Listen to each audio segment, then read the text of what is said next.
openings here and then talk a little bit more about how the game works here.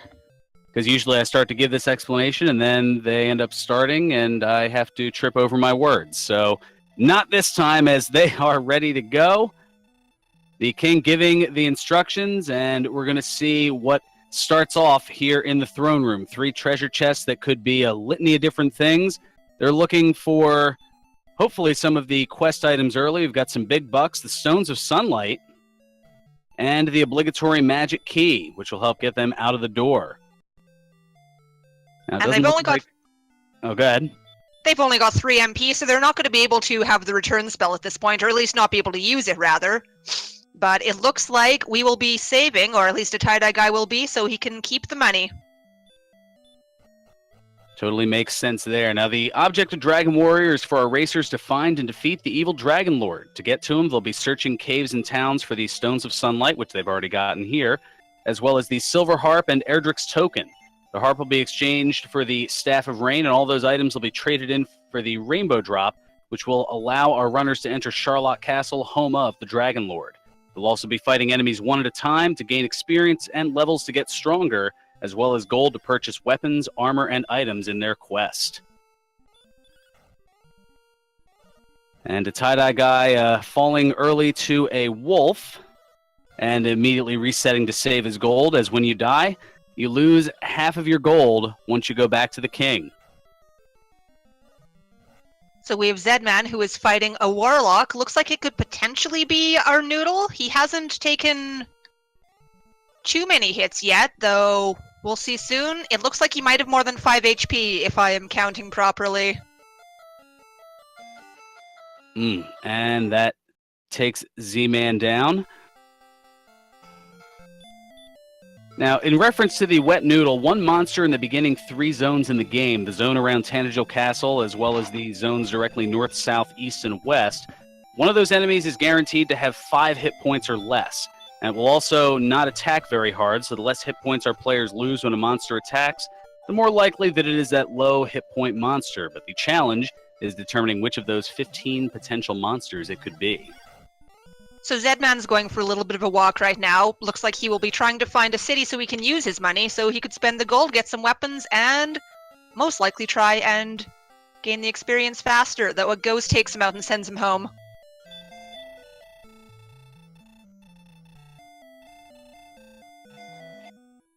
The Datyedyeguy, meanwhile, working on a warlock. Seems to be hitting for 3 apiece.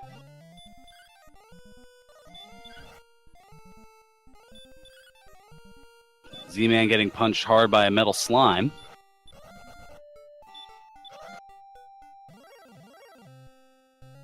Yeah, looks like neither player has found our potential Wet Noodle yet.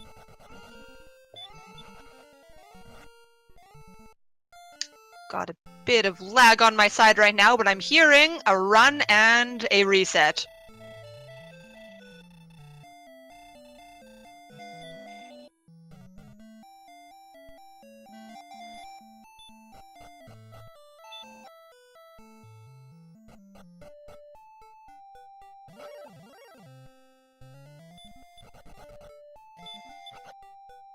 So it looks like both runners might be trying to walk as far as you can and look for a town trick, whereas as soon as they will die, they will reset to regain all of their gold.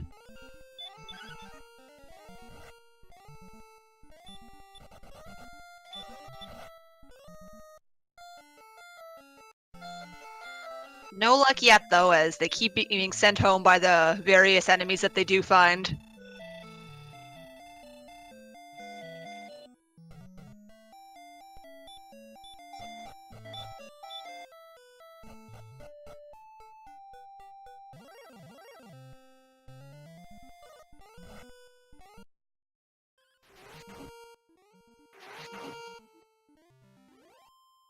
So Datyedyeguy gets an excellent move on the red dragon, gets 67 experience, and is the first one to level up. We're getting 7 power, 1 speed, 4 hit points, 19 MP, and a new spell, which is Hermore. That is going to open up the seed quite a bit, potentially. Now, you're always very happy to see that in the non-chaos mode, but in chaos mode, the monsters can have different spell resistances. So it'll be really interesting to see how far he can take this. Though you do know that the Hermor is going to do a lot more damage than their basic attack will at this point. Yeah, there definitely is that possibility. Quite a few things that are randomized in Dragon Warrior Randomizer. The map, as you can see, as well as the treasure chest and search spot contents, also the town and cave locations, the weapon and armor shop contents, as well as the order of spells learned. They are guaranteed to learn all 10 spells by level 16. The enemy locations, the enemy spells and abilities, and for the Chaos Tournament, just to add an extra twist, also randomized are the weapon and armor prices. You'll see that once they get to a town. Also, the enemy statistics. That's why a red dragon, normally the second hardest enemy in the game behind the Dragon Lord, was so easily taken down, because the strength, agility, hit points, experience, and gold are all randomized, as well as the amount of experience needed to go from one level to the next. Plus, there are some nasty tricks once we get to the Dragon Lord, but we'll get into that a little bit later.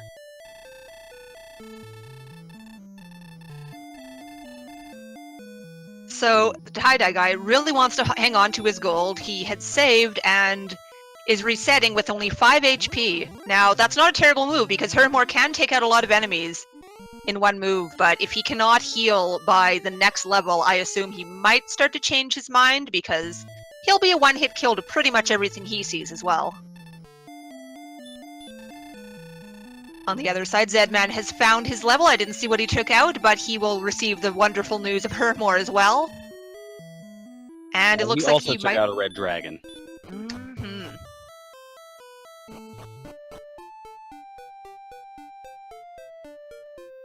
And as well, he goes in to refill his MP. So it looks like I believe they have 22 MP, which is enough for 4 Hermors. And the golem hits hard, but the Datyedyeguy going to hit it for hurt more and take it out. Ooh, for 29 and 231.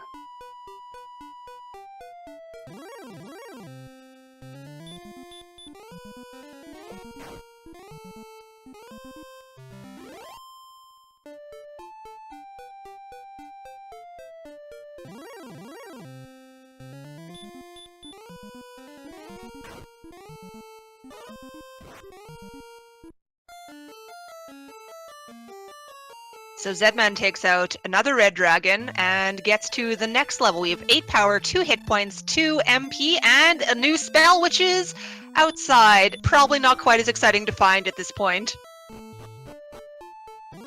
It does have its function, but at this point, I think they're probably most likely going to be wanting a healing spell. Just to be able to get them on the move. So the ghost has 156 experience point that it gives out. Datyedyeguy takes out 1, and I believe that looks like he got 3 levels from that. He's now level 5 and has learned outside and hurt. I mean, it is sort of hard to get excited for most spells after you've already learned Hermor, but if they can't find a place to heal or a healing spell, they definitely are probably going to be saying goodbye to their gold at this point. Well, they take out a few more of those golems. I mean, for 231 apiece. So both players at level 6 now, getting a few of their own kills.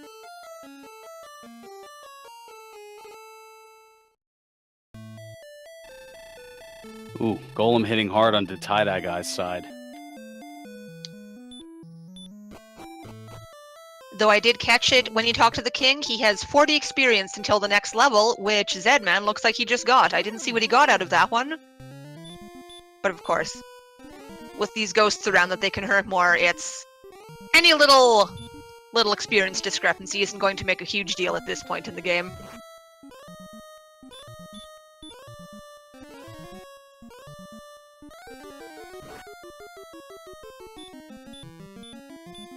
Ooh, 586 to the next level.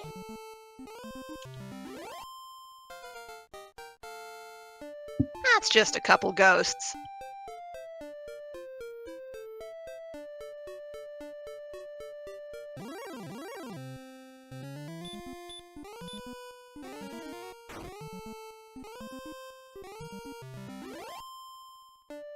The tie-dye guy up to level 7.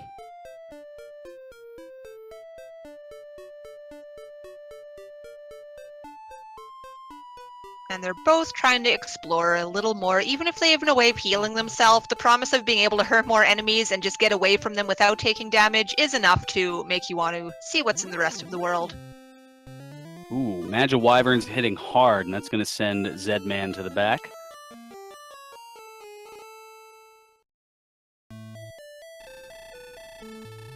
And the same fate reaches Datyedyeguy.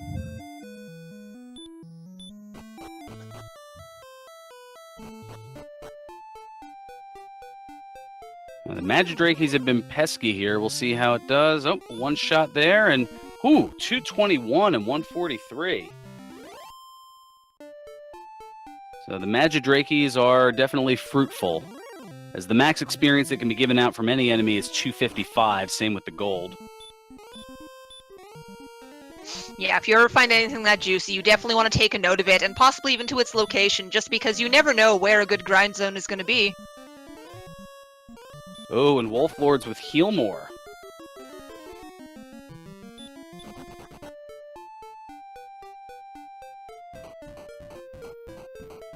And Zman decides, all right, enough of this hurt more, heal more back and forth.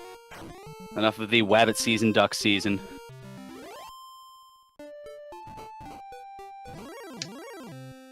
Datyedyeguy decided to take a little look into the swamp, see if anything was on the other side, but nothing coming out of that, unfortunately. And now Metal Scorpion is giving him a tough time.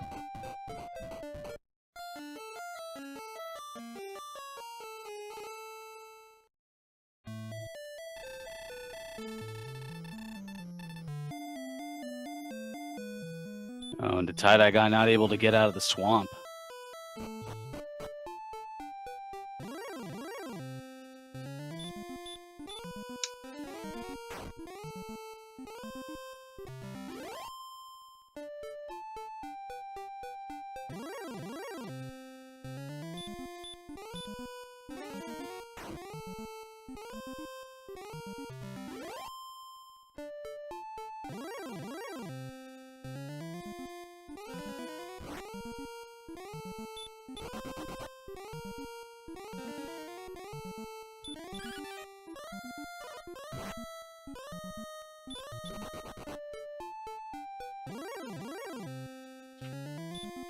And we've learned that the Drakey has the baby breath.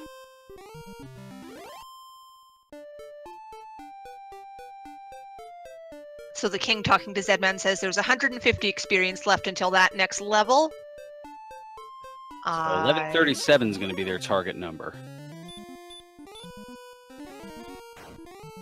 The tie-dye guy should be able to get it here with this Star Wyvern, and does.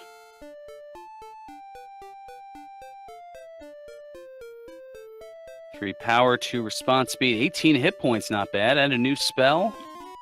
Heal!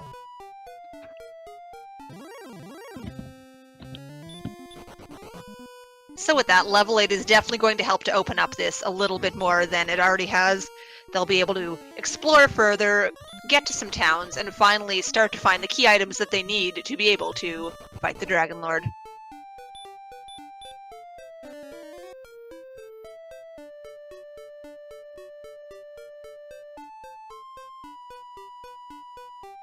Well, Zman running into a lot of swamp. Always have to weigh the pros and cons between should I jump into it, and I see on Datyedye's screen a town in the distance. And we've got Rimulder, pretty much the happiest town you can find right away. In this town, you may buy keys, which essentially opens up the rest of the game for you. There are many chests hidden behind locked doors, and this will gain you access to all of them.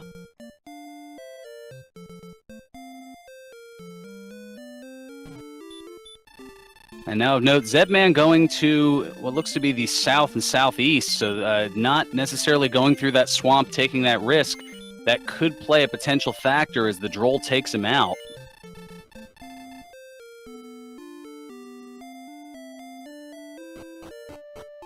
So Datyedyeguy has enough money to buy full keys, though of course he will also check out the weapon shop and the one singular chest over here.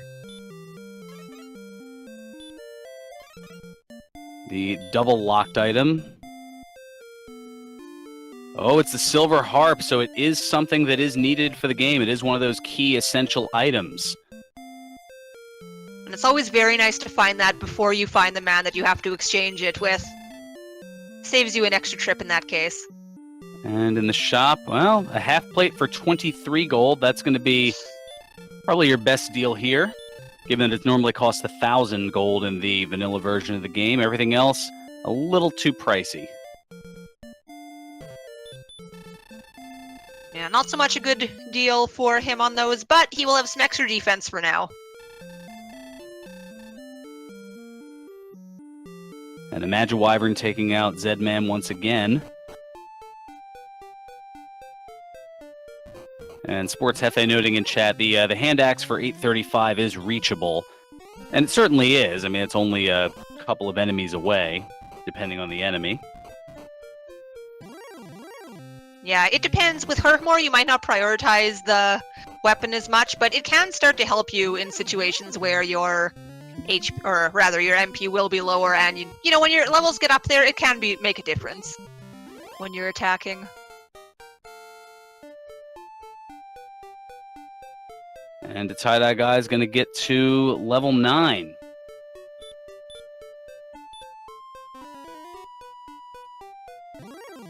Oh, and Zman, he sees the town. Oh, but can he run away? He cannot. No. Gets hurt. But he does know the town is there. I imagine he will be heading back there right away.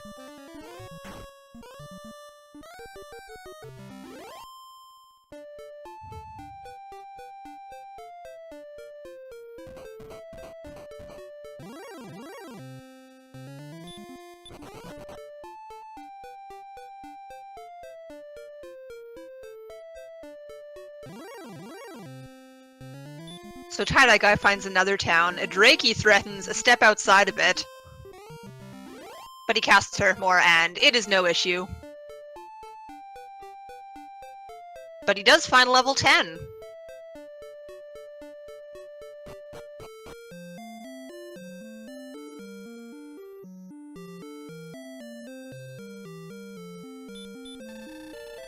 And he Moving finds along rather swimmingly.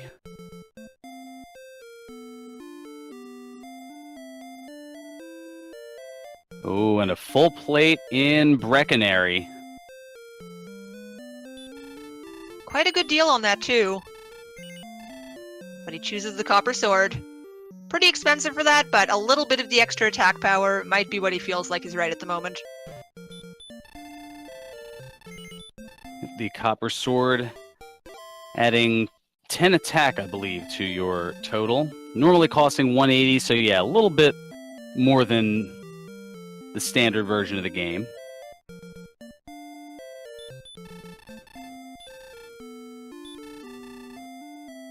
And yes, Game Boy F9 noting in chat, 6 Town is useful. I've jokingly referred to Breckenary as 6 Town as it costs 6 gold to utilize the inn, which is the least expensive inn in all of Alfgard. It's very affordable, and funny enough, I think it's the largest inn physically in the game. So I'm not sure how their pricing works out, but, you know, it's working for them. So on the other side, Zman gets to the town, finds Remolder, and immediately walks to go get the keys.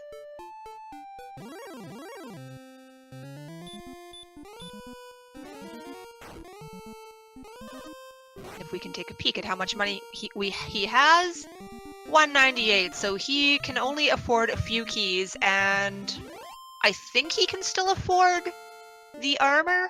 I don't remember its exact price. I believe it was in the 30s, though.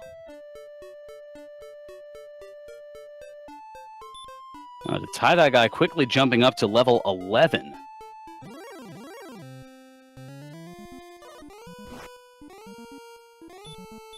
And yep, 23 gold, enough for the half plate. Not enough to stay at the inn at Rimeldar, though. But he's made it there, and he will be pleased when he finds the silver harp. Meanwhile, Tie-Dye is getting to level 12. I also noticed with that last level he learned Heal more, so that's going to help out. That's a lot of spells. I didn't quite catch every single one there, but he has most of his spells. At first glance, it looked like there were 9, so I believe all but one of the spells already learned for the Datyedyeguy. It looks like Sleep is the only spell that's missing.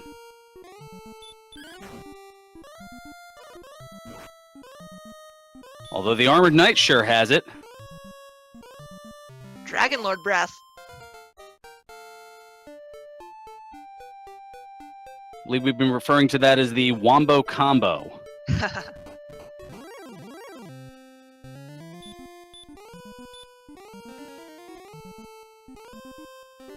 And a Datyedyeguy up to 13.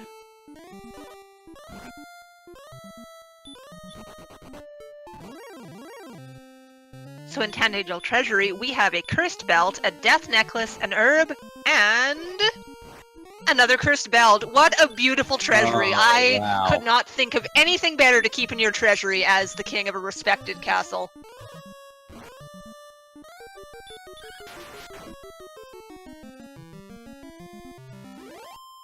Sports Hefe noting in chat, no heart for Zedman. I don't believe that he checked the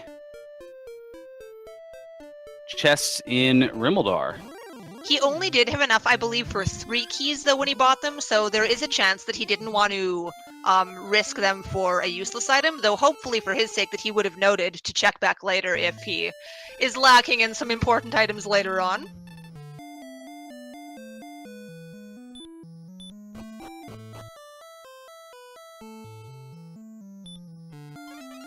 And Zedman getting up to level 9.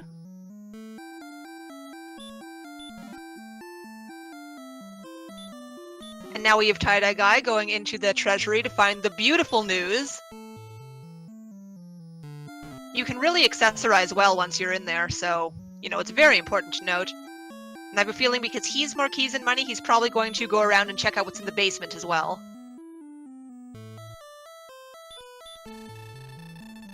Yep, first going to top off the keys.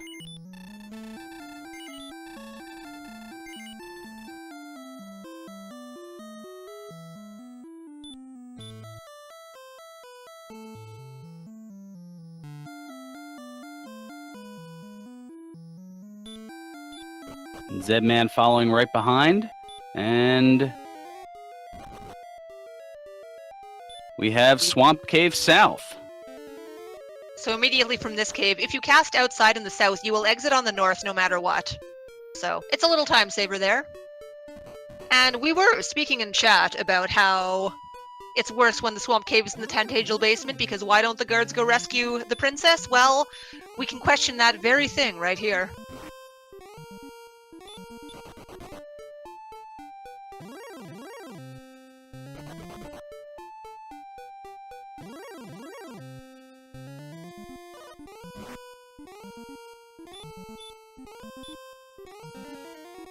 Goldman running on Zedman's side, a virtual high five as Zedman passes the Datyedyeguy, and they both are dueling with the Poltergeists. And certainly wanting to do so as they give over 200 experience and almost max gold.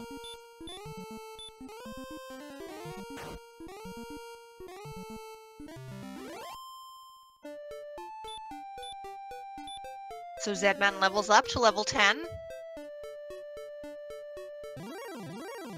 And Tie-Dyeguy finds another cave.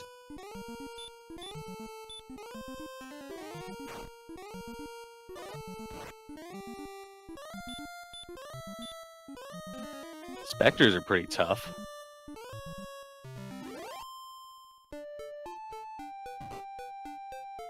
And not worth all the hit points they gave away. Wow, 2 caves and a town into Tie-Dyeguy's area. And Zedman's as well. We've got the Tablet Cave. No enemy encounters. It's essentially a free chest once you wander your way through. Zedman opting to go into the town, and he finds coal.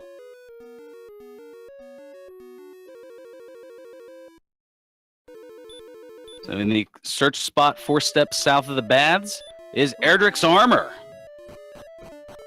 Meanwhile, the tablet cave has some big bucks.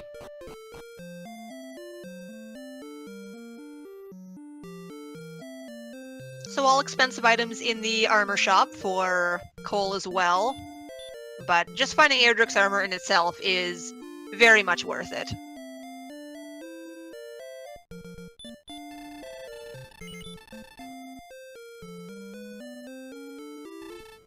So this being Zedman's first town with an item shop that he's found, he will be taking the long walk around Cole so he can stock up on probably some herbs, torches, and maybe a dragon scale.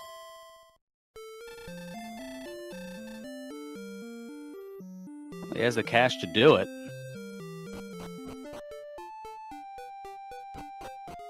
Meanwhile, on Datyedyegu's side, we'll take a peek and see what the next cave is. I think this will be the grave.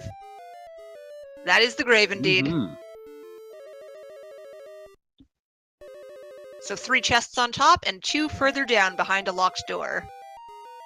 We've got some wings.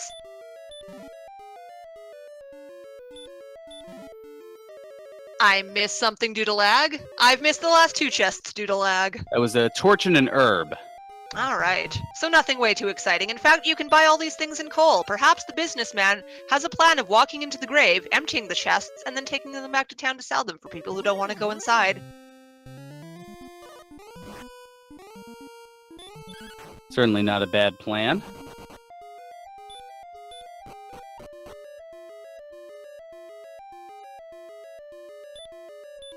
And Zedman's going to find out those very items as well.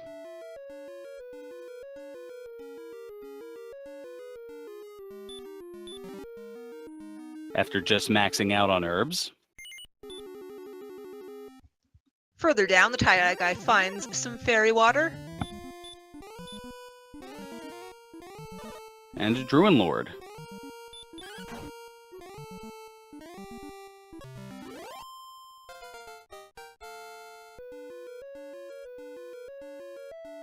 And the Druid Lord will lead him to level 15.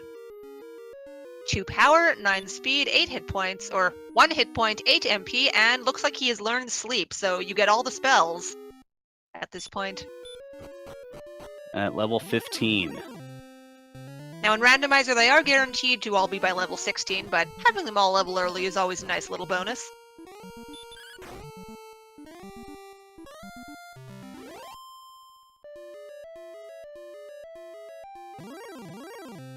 Drakeem is not getting a whole lot at 9 and 65 for experience in gold.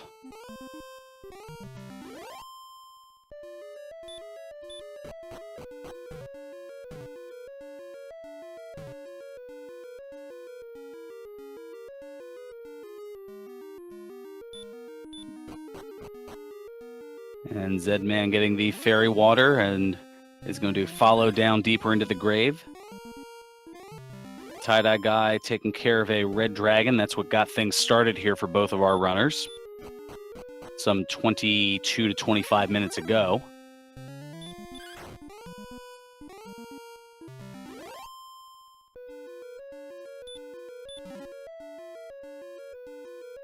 And Erdrick's sword deep in the grave. Oh boy, so for the lack of affordable weaponry that we've had, getting a sword here is very optimal. You can kind of take a break on the hurt more if you know that you will be fighting the weaker enemies.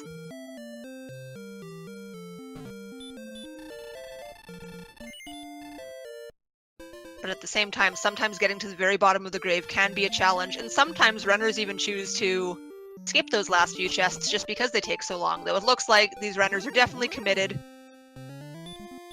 And Zedman is right there. And receives the good news. Only a little more than a 30-second differential, so that advantage pretty much negated there.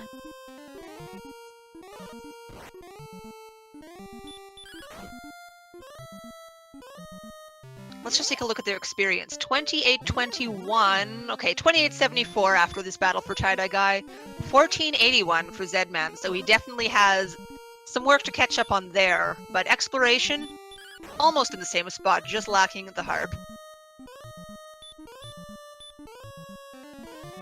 And it's a matter of that mental checklist to get back there.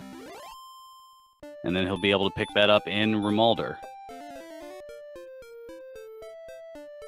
So that will work out to a further advantage for Datyedyeguy if he does manage to find the shrine.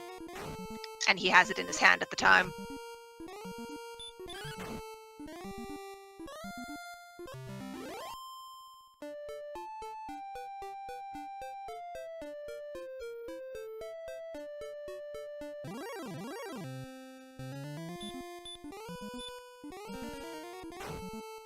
And the Datyedyeguy gonna hit a hurt more on the Armored Knight and is gonna find out that he has the Dragon Lord Breath. And sleep. Oh, the combo. It is consolation that the Erdrick's armor will cause your defense against the Dragon Lord Breath to be cut down, but when you're still doing, 40 some at a time, it's treacherous. Ooh. And he is taken out.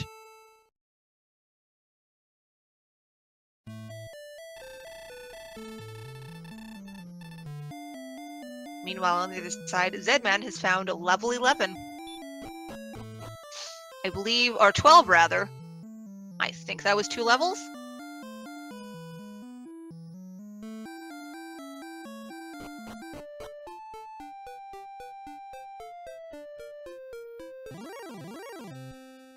And it's going to be a while to the next level for the Datyedyeguy.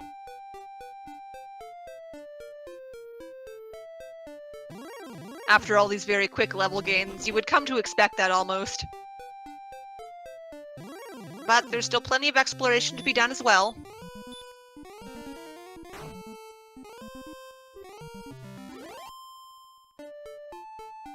Remaining for Datyedyeguy to be found, or for him to find rather, we need to find the shrine, the Jarek who will turn all of your key items into a rainbow drop, and the token which is required for that, and oh of course, hey Charlock, that place where the Dragon Lord lives.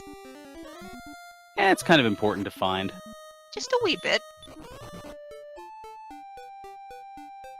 And ETAP noting in chat the total experience needed for level 16, 6,322. Just about half, or yeah, about halfway there is the Datyedyeguy.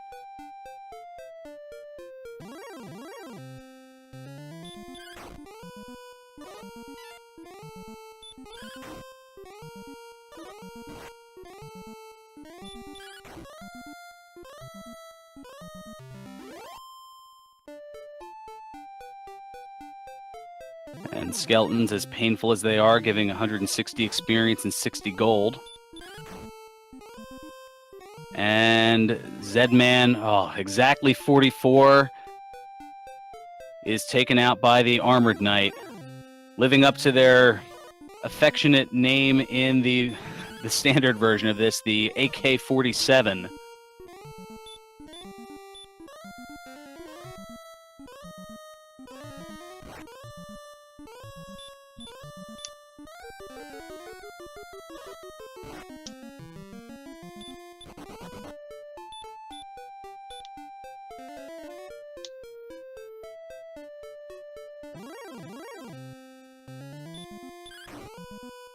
Nice amount of hit points at level 15, 123.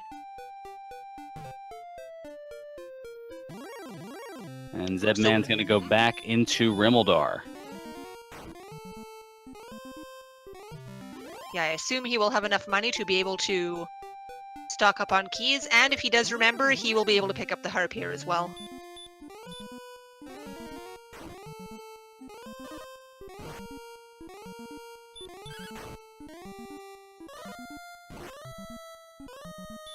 Now, I know we've only seen 3 shops so far, but have we seen any shield larger than the small one? I don't believe we have. I don't think so either. Ooh, Zedman walks away and then quickly turns around. I think he is remembering. Yes, he is remembering a chest that he has not checked yet, and he'll be very relieved when he opens that up. And so we have a silver harp for Zedman. And he ditches one of his beautiful fashion accessories. Dear me. And Sports Hefe noting in chat that he thinks that Breckenary had the silver shield, but it was for about 9,000 gold or so. All right. RCT Mid noting that it might be coal. Regardless, one of them has it, and it is pricey.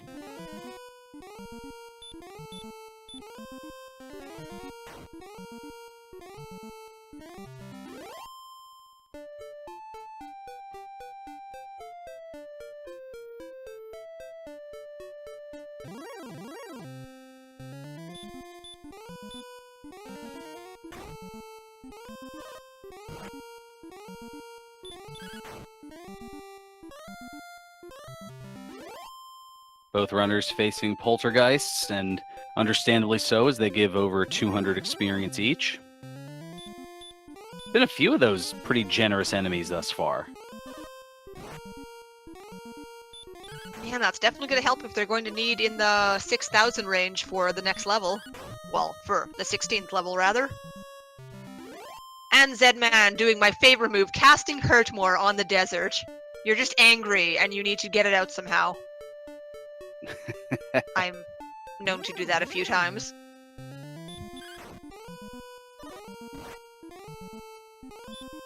It could be a number of different things. And it's one of those things that we've all done, whether it's talking to the stairs or trying to use the stairs command to open a door. I like trying to take the stairs. You know, it's a legitimate phrase.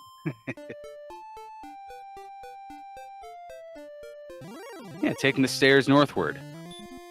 And Z-Man is right now going, oh, Breckenary. And there is the silver shield.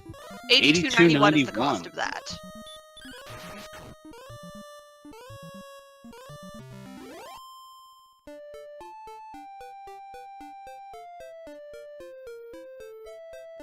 So it's certainly something to think about, although with no real notable area for a gold grind, it kind of makes it difficult to contemplate actually fighting it out.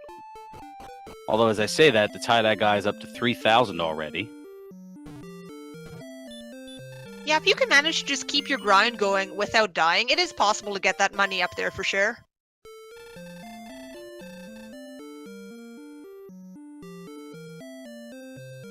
But in order to do that, they'll definitely have to avoid those armored knights.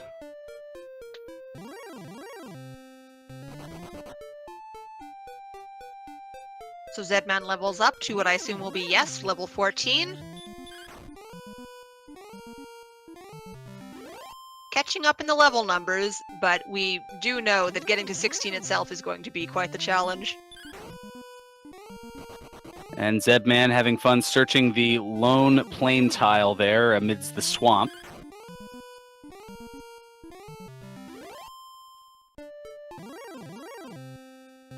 If only there were a bridge there, I'd be taking a page from your book, Sparkover. Ooh, we have a Charlock sighting. And it looks to be somewhat mountain blocked, so it's a bit of a long and winding road that leads to Charlock's door. And we've got a town. Though I don't think we've actually seen quite the path to Charlock yet. Well, Zedman has found Garenham. Oh, and again, more expensive stuff. Yeah, large shield for about 6,600 as well. That's quite pricey. I don't think there's a shield that is affordable at all.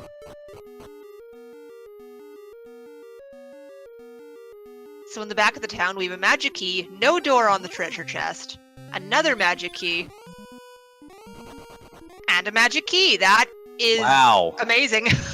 Joker, Joker, Joker there. Spinning all three of the magic keys.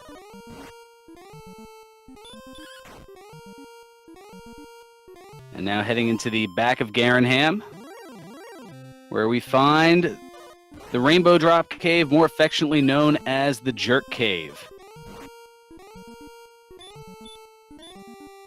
The reason he is known as the Jerk is because if you don't have the Erdrick's token as well as the other items, he will literally kick you out of the cave.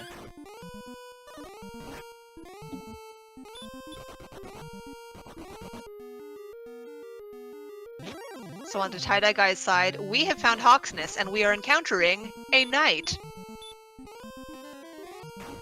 They hit hard, and they take 1 Hermore to die. Oh, and the token. And on the other side, we have Zedman and Hawksness. It looks like Hawksness and Garenham are just north and south of each other. Yeah, Hawksness just slightly northwest of Garenham. So with that, I believe we have found all of the important items. It's just up to Datyedyeguy to head south, and if he finds Garenham, that will... Oh, we have not actually found the Shrine Cave yet. I'm getting ahead of myself. Yeah, the Staff of Rain cave location, the only thing keeping our runners from exchanging the Rainbow Drop, or exchanging for the Rainbow Drop to get into Charlock.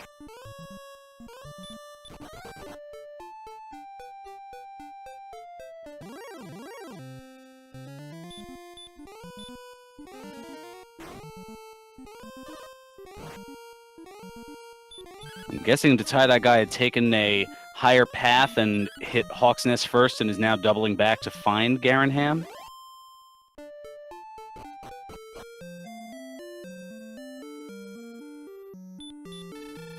But even still, with the 3891, not enough gold to purchase even the large shield.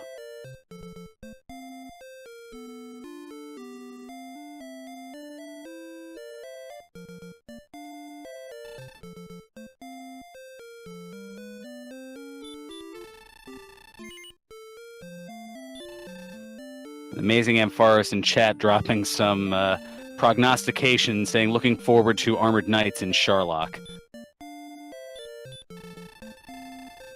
I feel like that is going to be likely, and I feel like that's going to be not a lot of fun for our runners.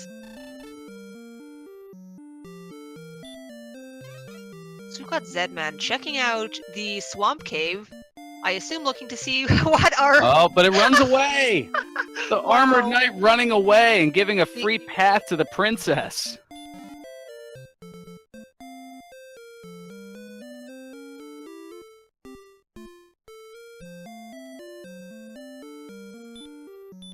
Zedman going to level 15. Meanwhile, the Datyedyeguy getting the trifecta of magic keys in the back of Garenham and seeing the Jerk and realizing, oh, good. Oh, wait, I've got one more thing to go.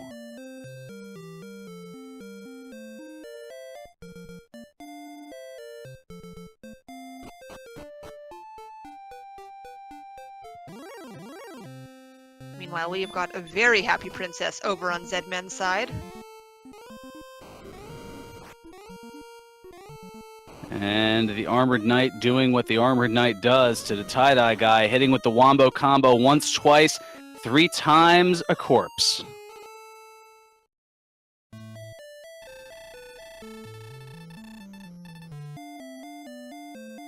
Zedman finds a cave, and it is the Staff of Rain Cave. Oh, it's the Staff of Rain Cave.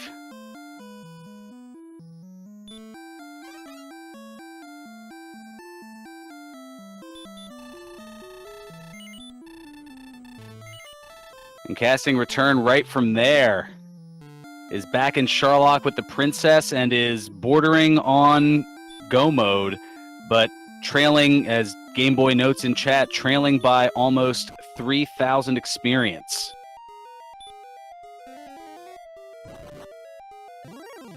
Yeah, I'm curious where their strength is sitting right now.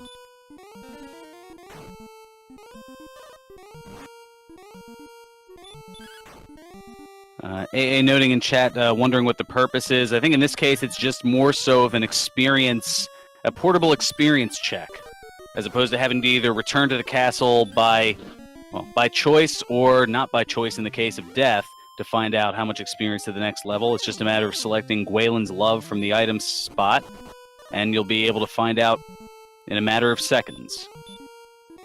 Yeah, it can always be handy to have that information at your at your leisure, just because then you can decide, is it time to go fight the Dragon Lord? Can I grind? And will I get it within one level?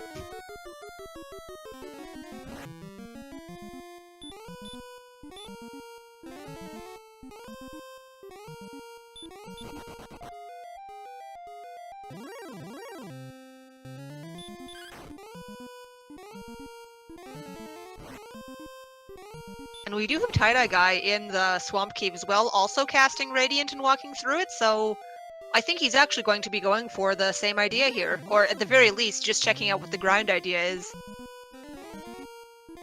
And not getting the same fortune that Zman had, as instead of running away, we've got Sleep and Fire.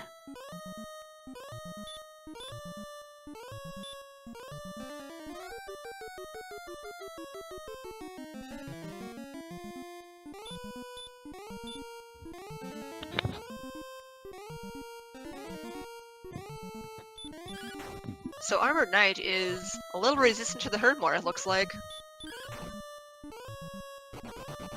So it looks like the Datyedyeguy going to hack at him and he's going to run away.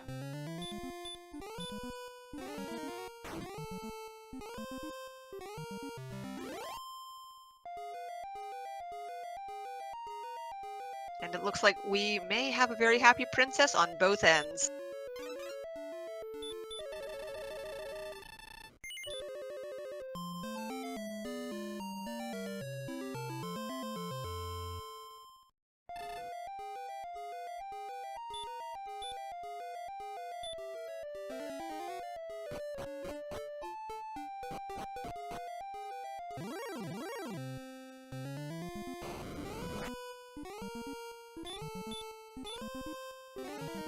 Ooh, red slimes with Dragon Lord breath. I'm starting to believe that that's standard for Chaos. I feel like I've seen a lot of that. Oh, and red slimes with the Wombo combo, the Sleep and Dragon Lord breath. They've been hanging out with the Armored Knights. Must be a red thing. Although the red dragons thankfully didn't have them.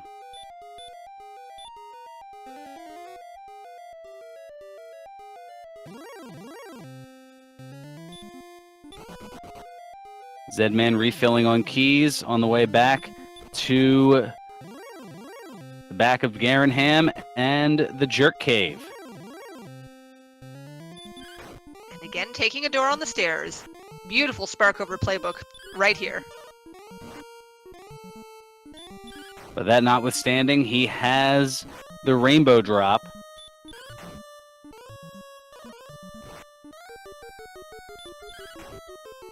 Yes, I believe we can put Zman in go mode, but there's the little issue of we are definitely not strong enough to be fighting the Dragon Lord yet. And I don't think either of our runners have exactly found the best path to get to Charlock. It looks like where we were able to see it, there wasn't an accessible way, which leads me to believe that it might be accessible from the other continent. So they may have to go through the Swamp Cave.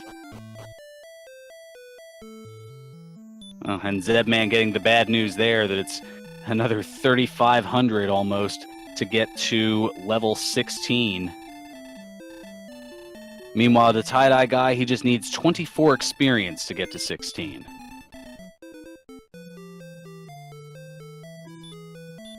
So roughly one enemy away.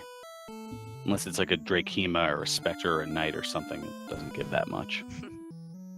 But we're very close on Datyedyegu's end. Wraith will do it. Just barely. Bear?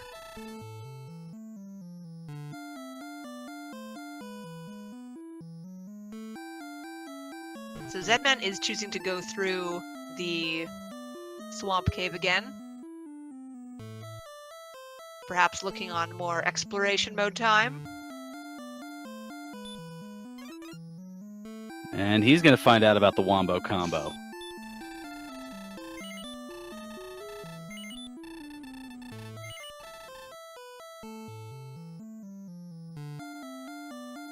And Datyedyeguy stalks upon keys and is very close behind.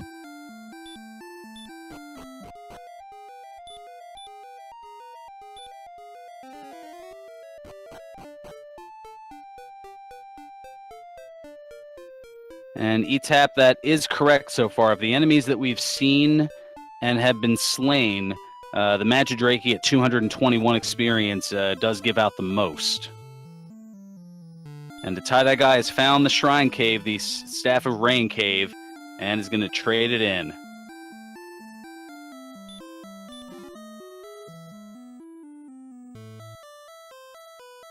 About a little less than a 7-minute differential between when Zman had picked it up and when the Datyedyeguy did.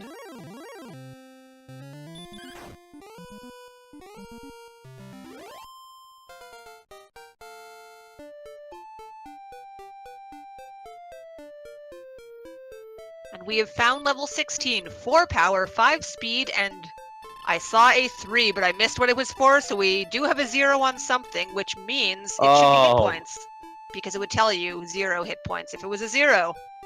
Figuring things out.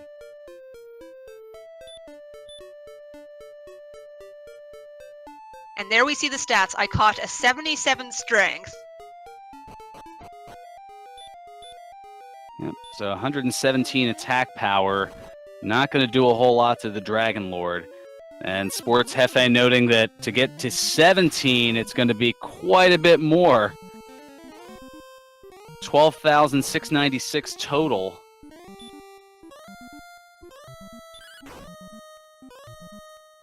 So yes, everybody get cozy, grab some water. It's time to watch some grinding.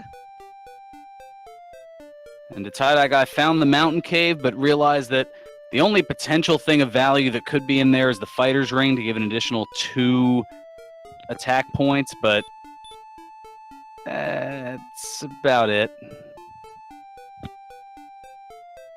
Zedman, meanwhile, has found the path to Charlock. Nice little mountainous stroll.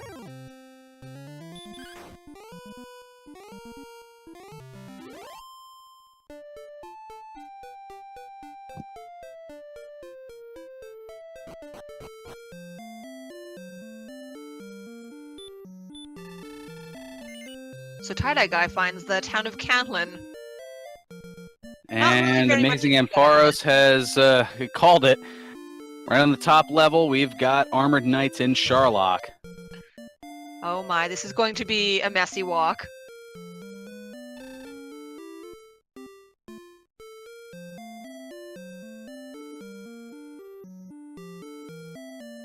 And Lord of the Synth asks, no, neither players have a shield yet. All 3 shields have been very expensive.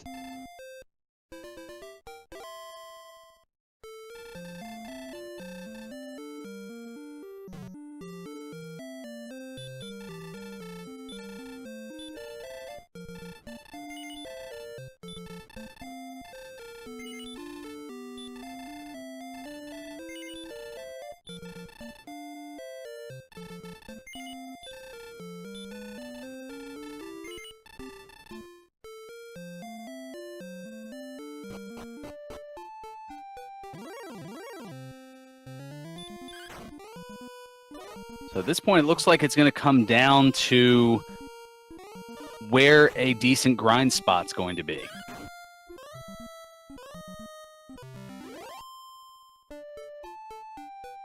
Yeah, in the regular randomizer, it's a lot more straightforward. In Chaos mode, it's really... unless you can get lucky with one of the respawnable enemy points, you definitely have to sort of pay a little bit more attention to who gives the experience and where they are, and whether or not that's a viable choice to be at.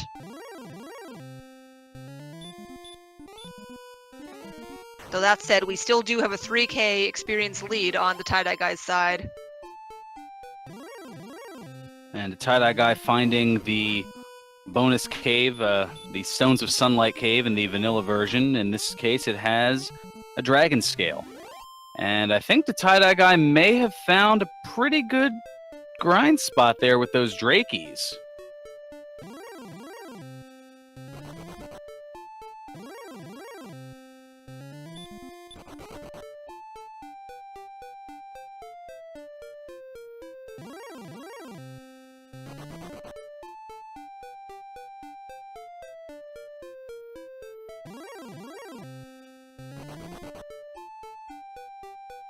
And Amazing Amphara is noting that, yeah, in the process of the grinding, that a shield might be able to be affordable. Yeah, especially if you're able to find a nice grind spot nearby a town, you're mostly pretty safe when you have a lot of health. There's always the wombo combo chance, but for the most part, if you can play it safe, you could build up your money.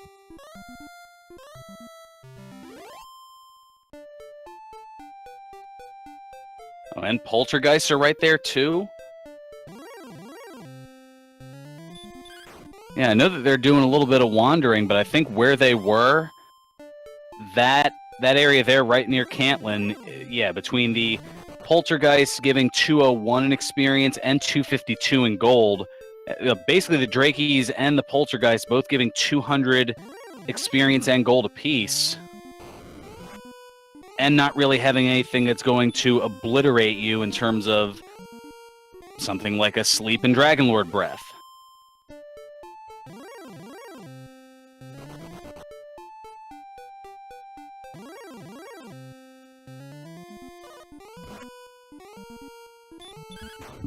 The Armored Knights are kind of interesting in that way too, because they do have the Sleep and Dragonlord Breath, which is dangerous, but they will also run away from you sometimes.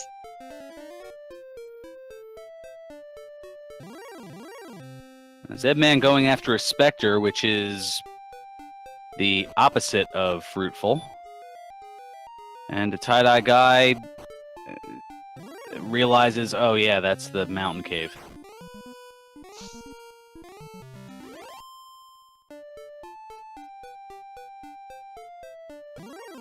And Zedman casting Return.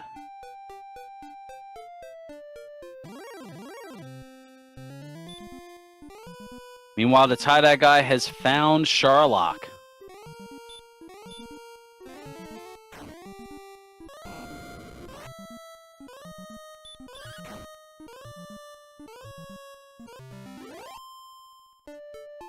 I wonder if perhaps Zedman remembered some enemy from somewhere on this island that he thinks it would be a good spot to grind on.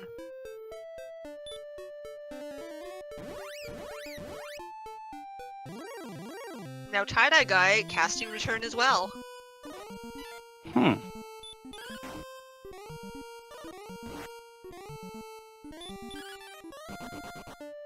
Curious decision on both of their parts.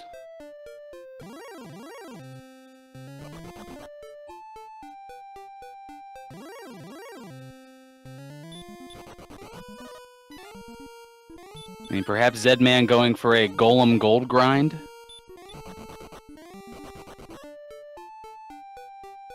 Could be possible. I'm sure it's probably in the back of their minds that having no shield at all is pretty dangerous.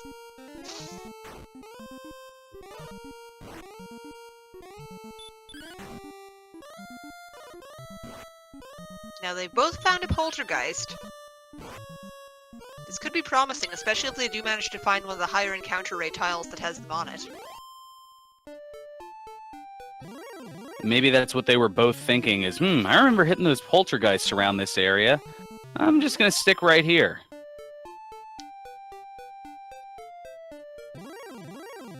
So the encounter rates on the woods are a lot lower than that of the desert or the hills. And that's where those Drakies and Poltergeists were. So Zedman just hit a slime for 61 and then it ran away. There's some beefy slimes. But also shy.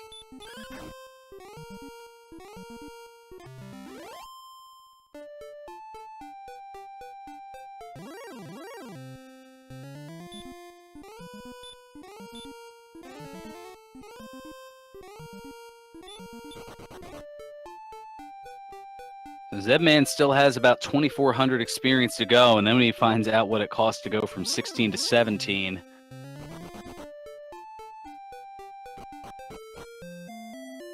Well, it's a good thing we wouldn't have his mic feed here, we'll just put it that way.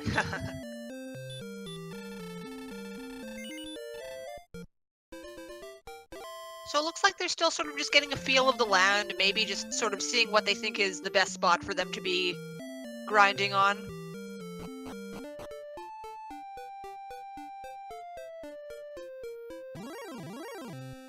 It could be possible also that in all of the exploration that they've been doing, they weren't exactly keeping track of which enemies were the most fruitful and which ones were not. Yeah, it depends. Everyone's going to have a bit of a different play style.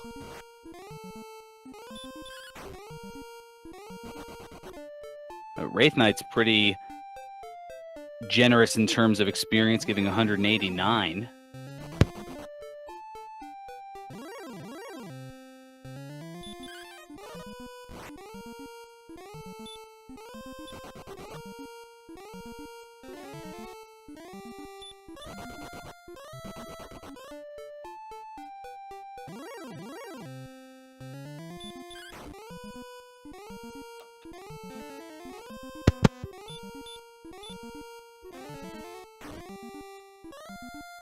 Metal Scorpion on to Datyedyeguy side.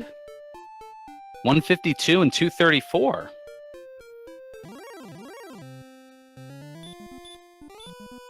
First time I've caught that one. Adding that to notes here.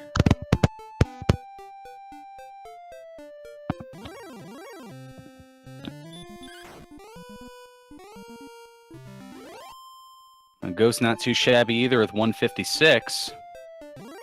And Jackama's no, 16 is level 16 is not enough, and it is quite a haul to level 17. I don't even believe that as far as strength, I don't think they've even hit the 80 mark yet. No, I believe it was 77 strength. I'm pretty sure that I also did see that the agility is in the 70s as well. HP is 126, and MP, I do not know offhand, but we could find that out the next in-trip.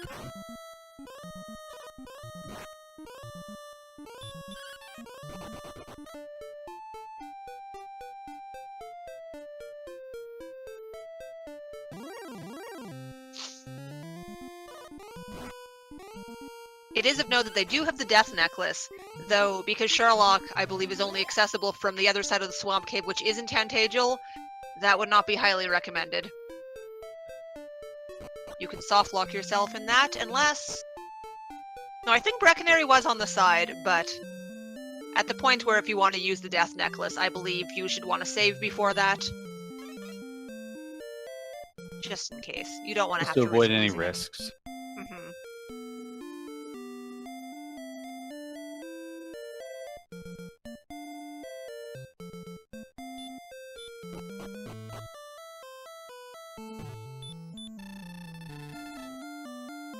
So we've got Datyedyeguy going to see the Jerk, and now the Sun and the Moon have met.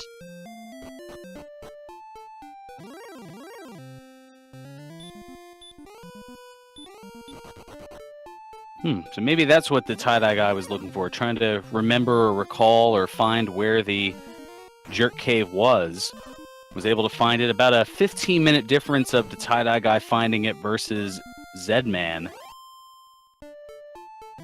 And Sports Hefe noting, yeah, the shields are expensive this time around. Yeah, and with no gold grind possibility, it will be the traditional old slog for gold.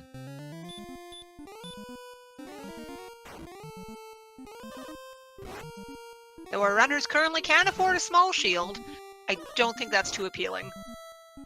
No, just 4 additional defense versus the large shield that gives you 10 and the silver shield which gives you 20.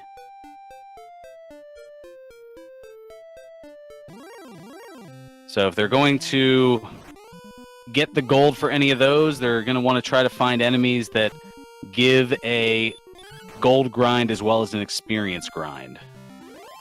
So that's where those aforementioned ghosts and magidrakes and poltergeists come into play.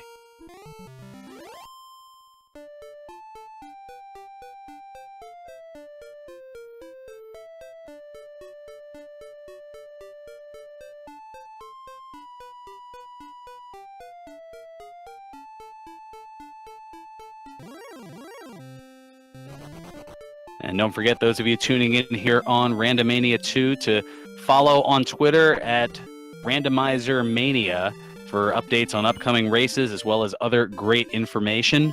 That's Randomizer Mania on Twitter.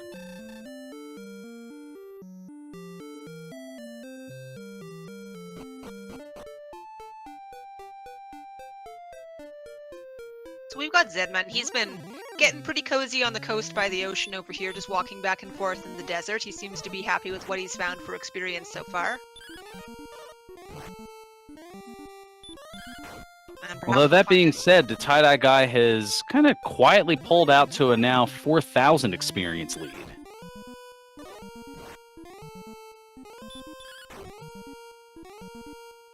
I believe we've still got about 3,000 until he actually does hit the level. But he is managing to keep up and beyond with his lead that he did have.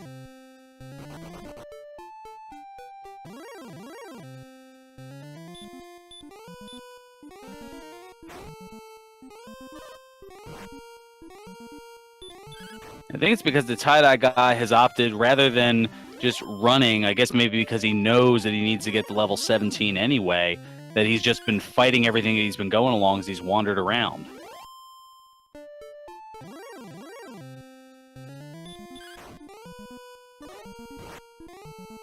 And the Datyedyeguy taking out a wizard, which we've seen for the first time.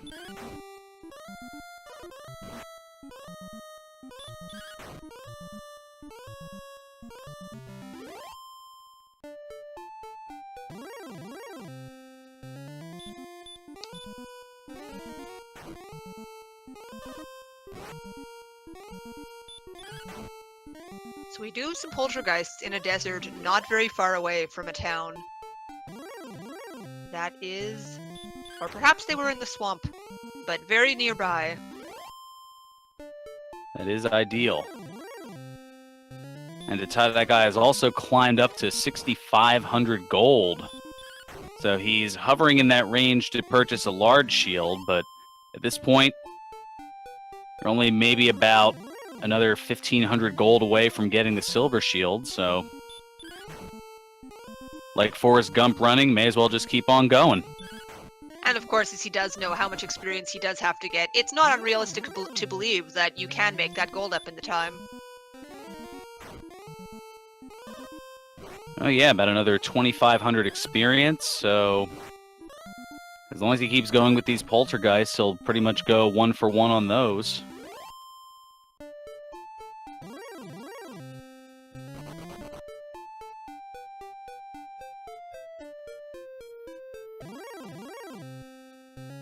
I think that's going to be the difference here. Zedman found a good spot to grind, the Datyedyeguy found a great spot to grind.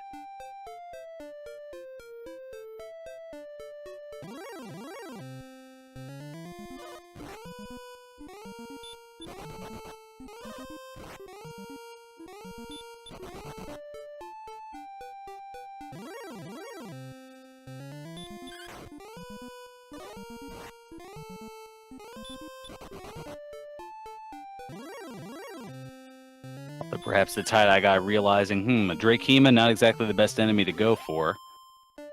Oh, Zedman getting the Kaishin Negata, the excellent move, critical, dodged.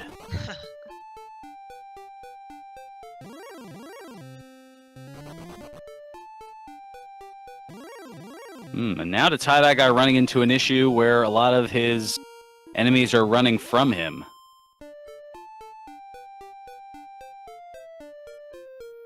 That is a bit of an issue in the Chaos mode. Because of the randomized stats, it is a lot more likely for an enemy to run from you, even if they might be good experience for you.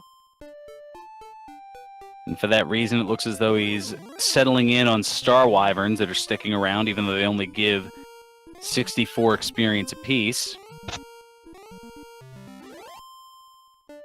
As Zedman has gone to level 16 and is going to get Gwaylin's love and expect some obscenities.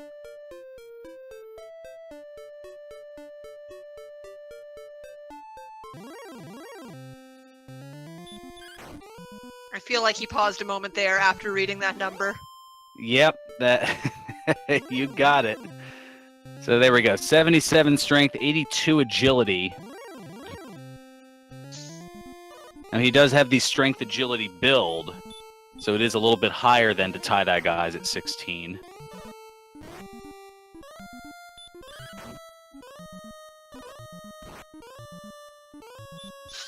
mean, I think we have just about 1,000-ish to go for Datyedyeguy to the next level. With that poltergeist kill, now down to about 1376, I believe.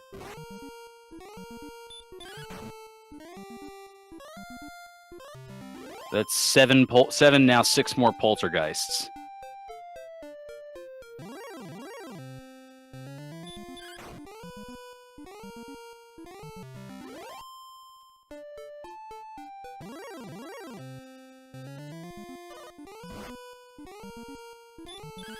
And Noriestra, our restreamer, noting that since he was the one who rolled this seed, that there may be some obscenities thrown his way. But, I mean, it was a great seed for the first hour.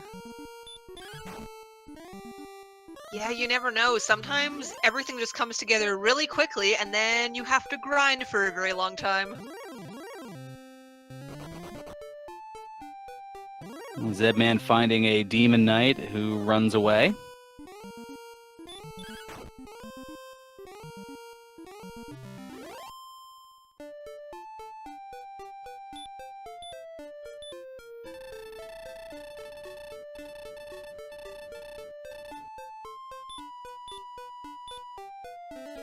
Well, while they both have their grind on, let me let you know a little bit more about both of our runners here.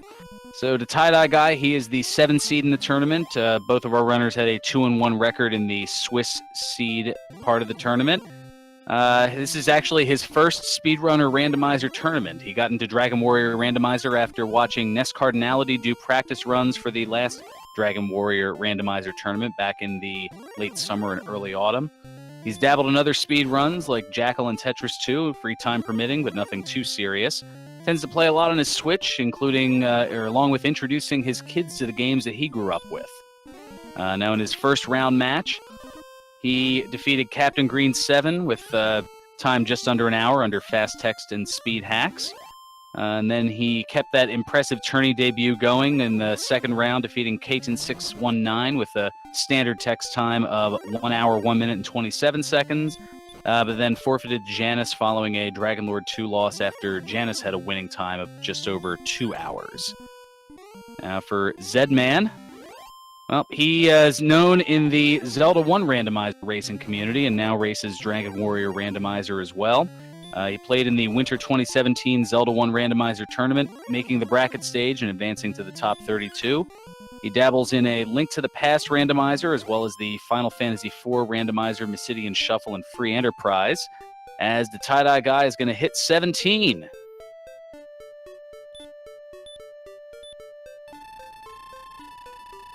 And another 1208 to level 18. So we've got 84 strength, and I think I saw 11 heal mores. And 93 MP, so yeah, 11 heal more, potentially.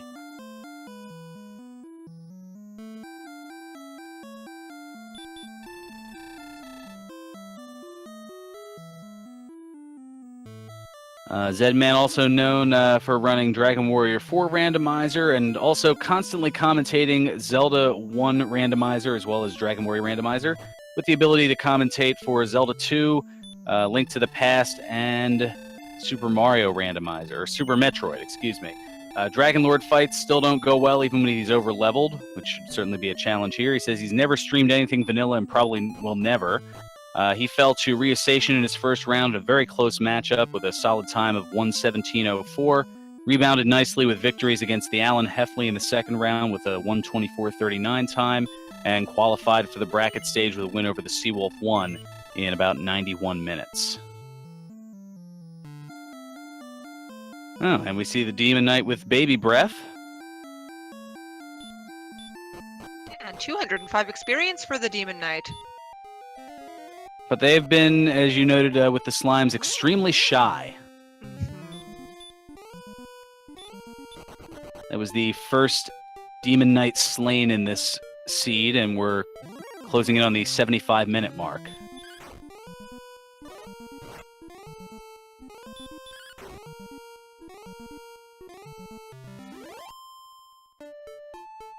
And Reusation, yeah, the item was friendly, and so too was the leveling for the first 15 levels. Then from 15 to 16, it was about a 3,700 experience jump, and then another just over 6,000 experience jump from 16 to 17. And now to 18, it's a grand total of 13,954, so a little over 1,000 to go for the Datyedyeguy. Zman, I think the only real, I mean, they've been pretty much, early on, they were neck and neck. I think it was just those early deaths in the better part of the first, I'd say, the first 10 to 15 to 20 minutes of the game. Zman was falling to different enemies, whereas the Datyedyeguy was able to push through, and that just crept up a small experience lead into a larger one.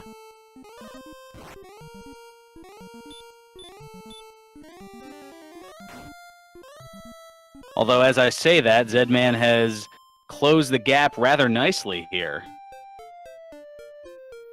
It was at one point over a 4,000 experience lead. Now it's down to under 3,000.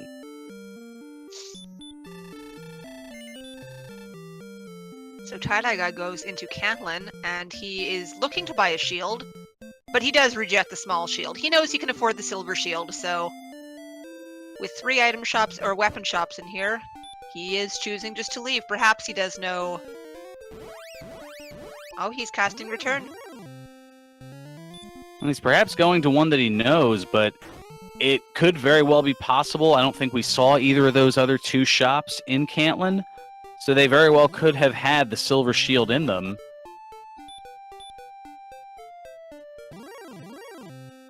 Yeah, I don't think it would have hurt to check that, but maybe at this point he just feels like the best move is to go to somewhere where he knows where it is.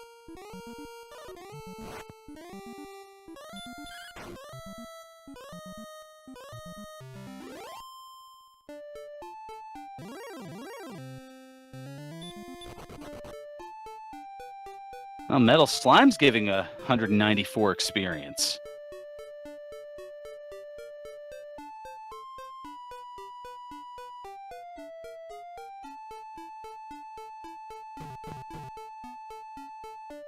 So there have been some enemies that have been pretty generous with experience, and it helped them in the early game get up to the first 15 levels, and they've certainly been assisting in getting up to level 16, 17, and now not too far away from 18 for the Datyedyeguy.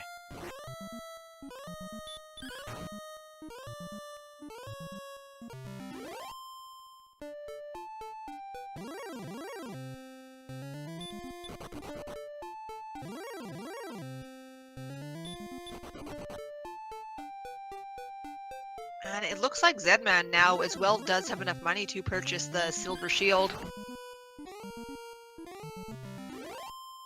Of course, he's focusing on grinding right now, but you would hope that it's in the back of each of the runners' brains to be able to think, oh yes, I am missing something.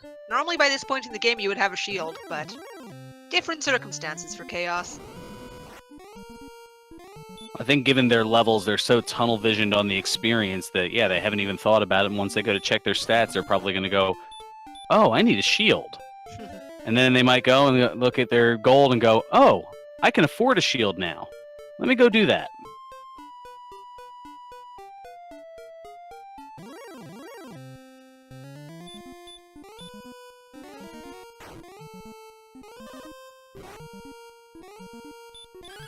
Now Zman seems to be finding a decent spot here with some Datyedyeguys.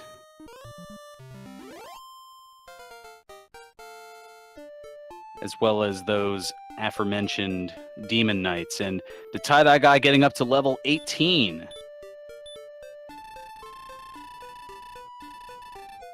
And immediately checking the next level, which is 4972 to the next level.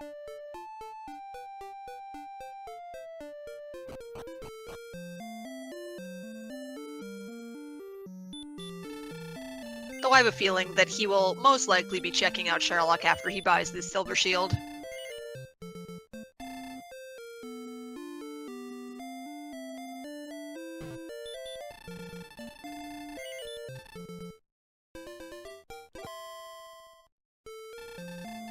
And Sports Hefe noting in chat a pretty notable MP boost as well, now up to 112. And the strength now up to 91.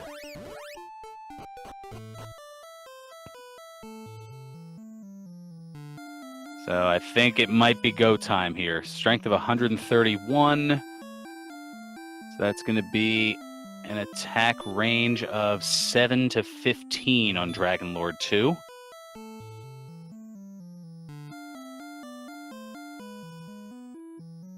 I guess now is as good a time as any to mention some of the wrinkles that the Dragon Lord has. It's part of the chaotic edition of this game. Well, the Dragon Lord, which in the vanilla version of the game has 130 hit points, and in a standard Dragon Warrior randomizer has a range of 150 to 165. In Chaos, the Dragon Lord can have anywhere between 100 to 230 hit points, and can cast either the spell of Sleep or Heal.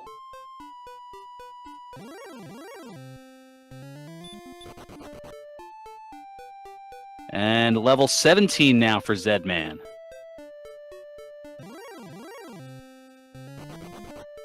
And yeah, the gap closing pretty quickly here.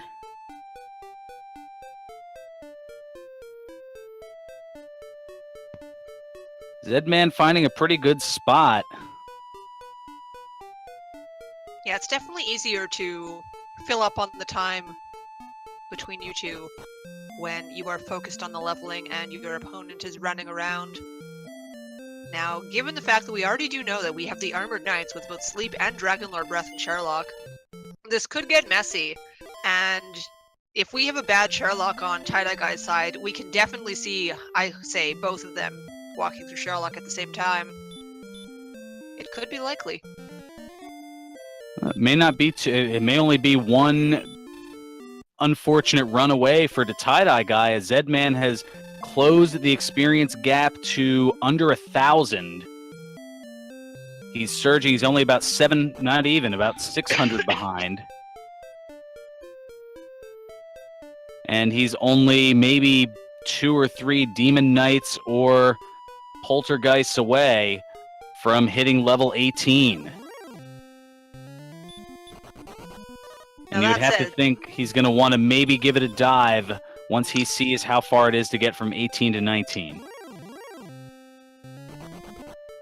So along with being behind in the experience still a little bit, Zman also does have the walk to get back to Charlock, unless he happens to be grinding near it, but I don't believe he is. I believe he is closer to Tantagel at the moment.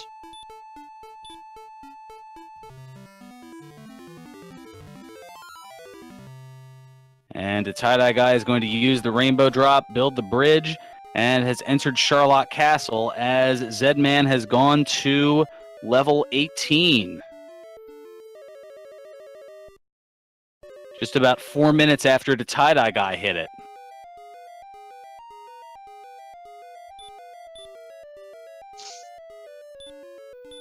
Now he's going to see here 49:15. Oh yeah, and looking at those coordinates, he is very close to Tantagel right now.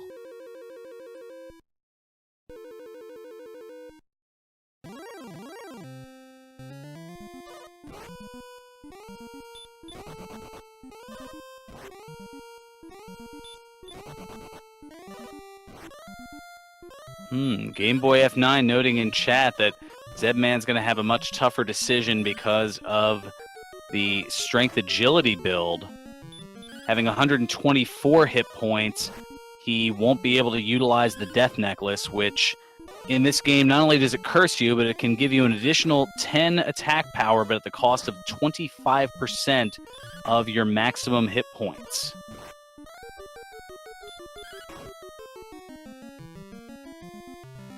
So that would put him, if he was to use it, would give him a max HP of 93, and could theoretically be 2 attacks from the second form of the Dragon Lord away from death, as that Dragon Lord Breath with Erdrick's Armor does anywhere between 42 to 48 hit points of damage in even number increments.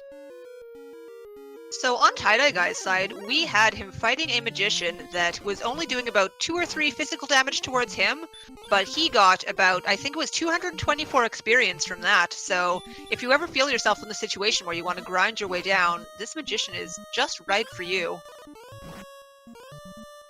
That's right, we haven't seen magicians much in this seed here.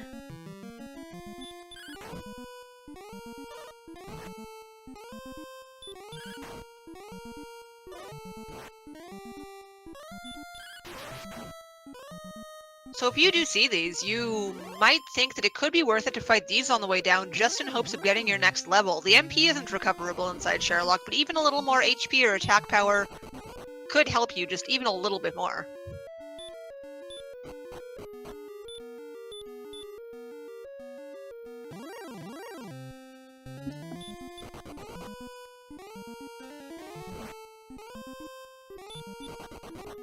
Now here's the other thing. I see that Zman looks to be booking it to Charlock. I don't believe that he ever bought a shield.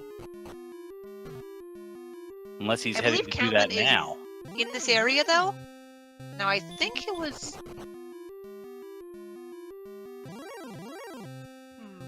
I'm trying to remember the map. Okay, no, he is heading for a town. And of course, absolutely, the fairy water runs out, and immediate next step and encounter. Oh, So he's he going might to just be Cantland. gambling. Yeah, he might just be gambling on there being a silver shield in here, but with 3 shops, you want to believe.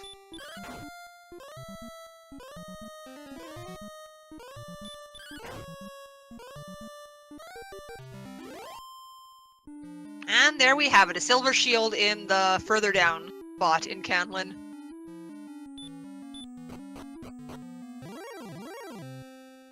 Well, as he now has the silver shield, the Datyedyeguy just 1 basement level away from the Dragon Lord.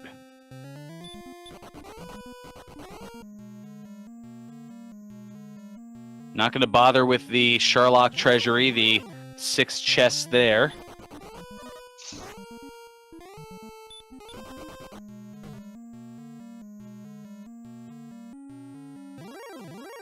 Although if the Fighter's Ring was in there with the attack power of 131, the Fighter's Ring would move it up to 133, which would shift the range of attack on the second form of Dragon Lord by 1. So instead of 7 to 15, it would be 8 to 16.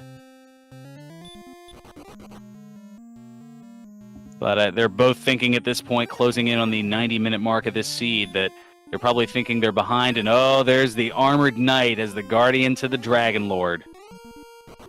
And here comes the sleep. Oh, and he runs away! Armored Knight is playing it safe today. He's using safety strats, so he can survive. Oh, and now a knight being problematic for the Datyedyeguy. Wonder if that armored knight's name was Robin. Bravely brave.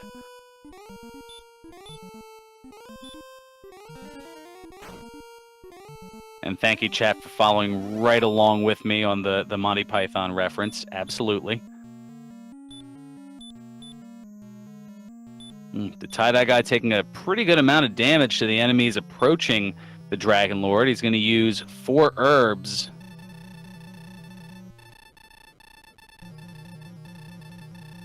And he's going to get offered half of the world, tell him no, and be called a fool. And we have our first Dragon Lord battle of this match, 89 minutes in. And Dragon Lord 1 has sleep and baby breath.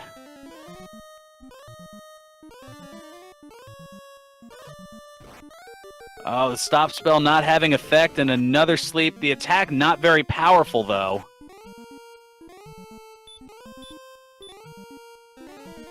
Meanwhile, the Wombo combo on the Armored Knight side.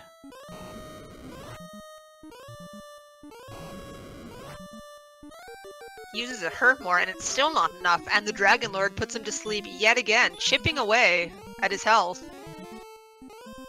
Oh, and Game Boy with the inside look, the average Dragon Lord 1 stop spell resistance anywhere from 11 to 15 out of 16.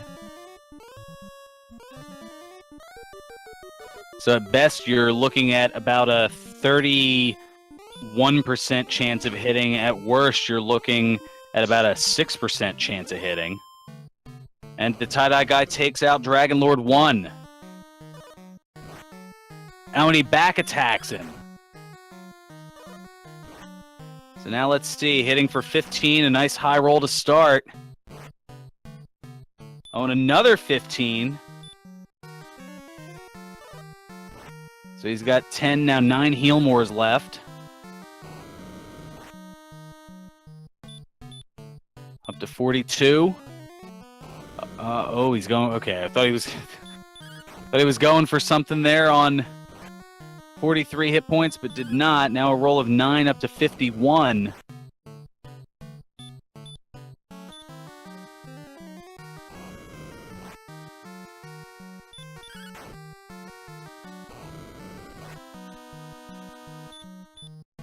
He hits for 10. He's up to 75 damage on the Dragon Lord. And remember, Dragon Lord 2 has anywhere between 100 and 230 hit points. He's up to 89. So theoretically, there's the potential that this next attack could be the last. Now he's up to 98. So any one here could be the final one. Or he could be not even halfway there. We don't know. Oh, and a low roll of 7. He's up to 117. Going for it in 49. Oh, and Dragon Lord has heal. Oh, he breathes the fire. Is down to 1 hit point. Uses the heal more, but now with each attack, there's that potential casting of heal. The stop spell not having effect. The tie-dye guy gonna have to use another heal more. Down to just 19 MP.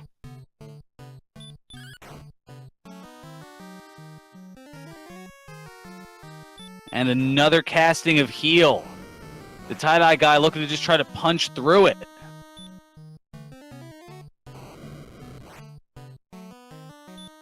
He's got 1 more heal more and 1 potential cast of stop spell left.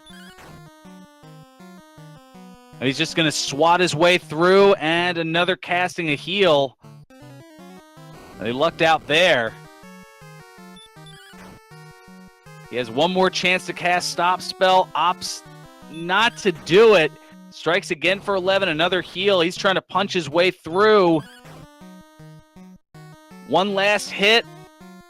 Dragon Lord's going to use heal again. And the Dragon Lord breath is going to send the tie-dye guy down, but not yet out. But this opens the door for Zman, depending on which part of the U.S.-Canadian border you're on. This gives him the chance to hop right back on in this, as he now enters level, or the 3rd basement of Charlock.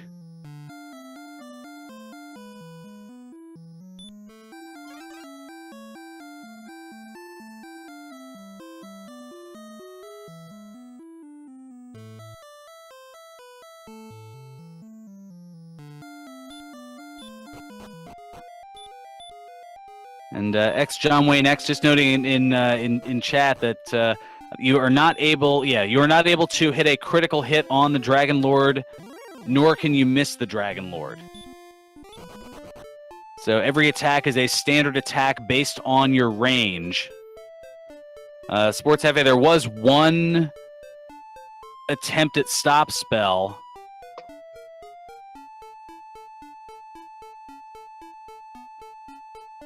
But then he got away from it, probably just hoping to utilize the heal mores.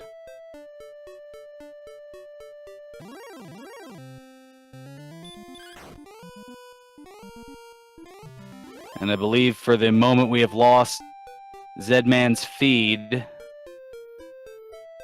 He does look to be offline at the moment. Hoping to get him back up here shortly.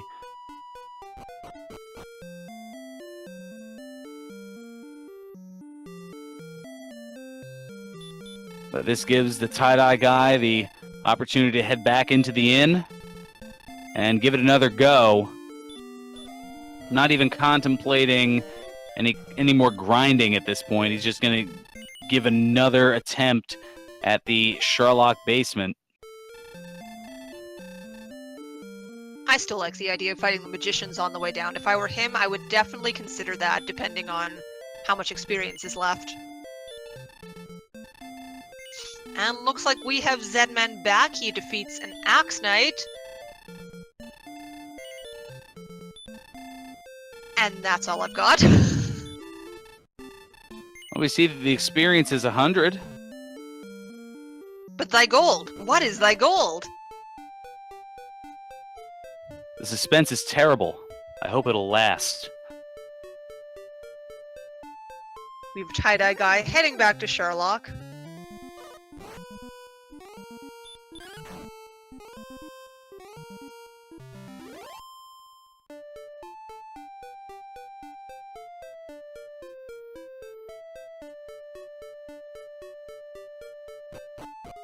Oh, there we go. We've picked up some frames now here for Zman.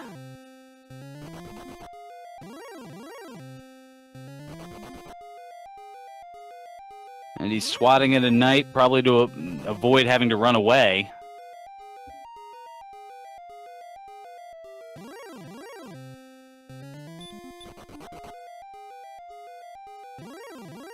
Now, I'd like to find out where Zman is. I believe he's on the second last basement floor to go through, but I only caught a small glimpse of where he was running over there.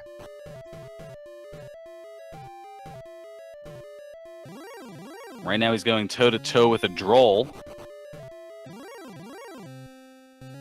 that has hurt and stop spell. And gives a little baby 37 experience. And yeah, he's on basement 5, now approaching basement 6 of Charlock.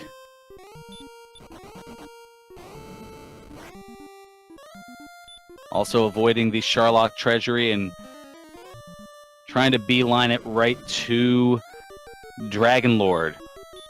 Casts a stop spell on the red slime.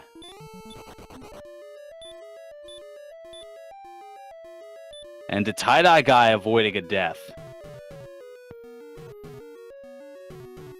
And red slime's not giving much despite the trouble that they're causing. Only 17 experience and 20 gold. So Zman here only has 90 MP. That's going to be a big risk for him. 11 heal mores. And exactly one stop spell.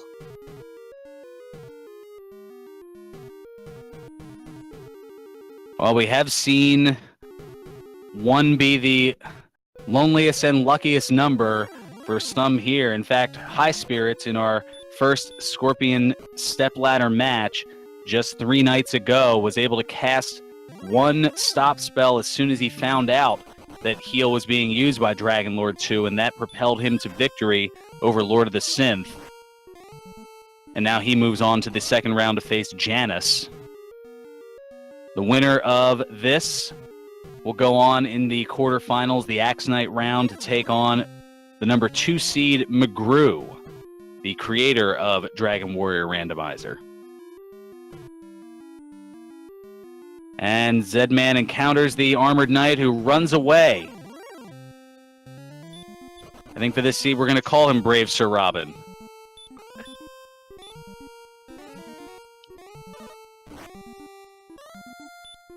Now he takes out a knight who says, all right, we'll call it a draw. Yeah, I don't know though. I feel like these knights are actually tougher than the armored knights. They're just a little more pesky. I mean, the Armored Knights have the sleep in Dragon Lord 2, but the fact that, or Dragon Lord 2 breath, but they also tend to run a lot. And he's doing the calculations. And now Zman is going to decline the offer and be declared a fool. And now, 99 minutes in, going to see what Dragon Lord 1 has to offer. In this case, sleep.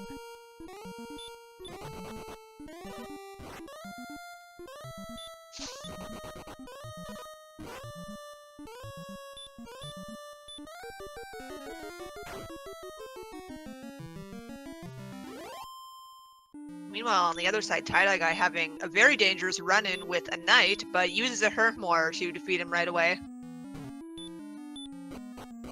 And down to a couple of herbs. But is down to the final level. The final basement of Charlock. Oh, and Zman having to use a heal more after being slept and bordering on wrecked.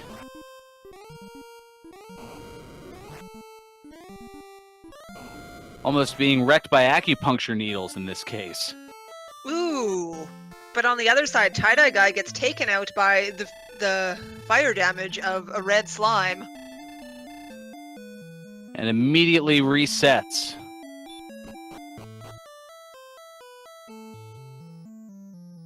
Fortunately for him, he saved before making that run. Zedman's still working on Dragon Lord 1.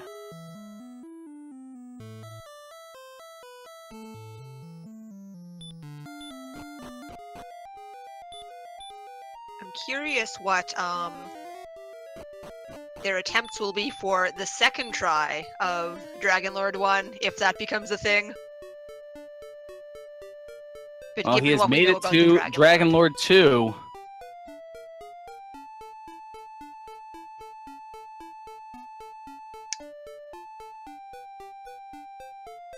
I believe I got the first two attacks, is up to 21 now, up to 30. So it was around the 117 mark that the Datyedyeguy had encountered the heal.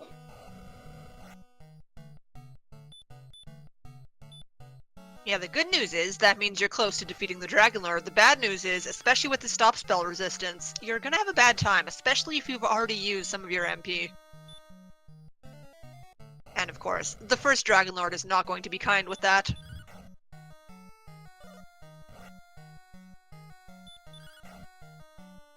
Up to 76.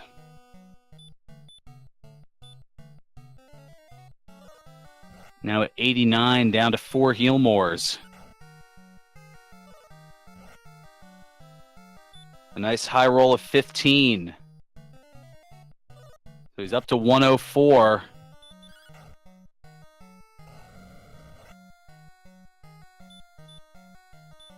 $113. So after this heal more, the next hit should put the Dragon Lord at a potential for casting heal.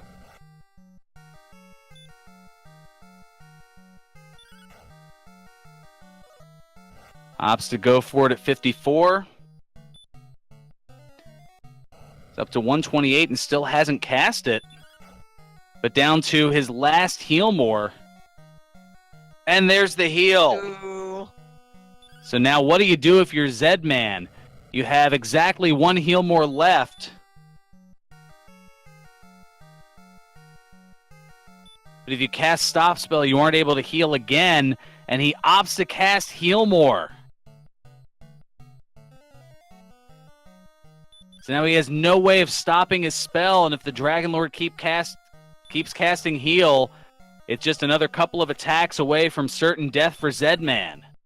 Now, he did get lucky. 1 hit from the Dragon Lord was low, and he got a physical attack that was able to keep him alive, but unfortunately, he gets hit for 45 and is sent home. So now, armed with that knowledge, is it just a matter of who races down there and is able to hit the stop spell first? And then the other question, which we don't know, is what is the resistance of stop spell that the Dragon Lord 2 has?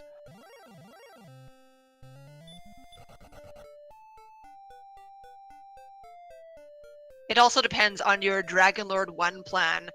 I feel like Datyedyeguy had a not too bad plan using 2 Hermores on the Dragon Lord his first time around. So even if you do have to use some MP that way, I still believe that 2 Hermores and maybe an attack or 2 would use less MP overall than trying to grind through the sleep and stop spell and probably having to use a heal more. Well, speaking of grind, it looks like Zman is, for the moment, back in the hills and is going to perhaps grind to level 19.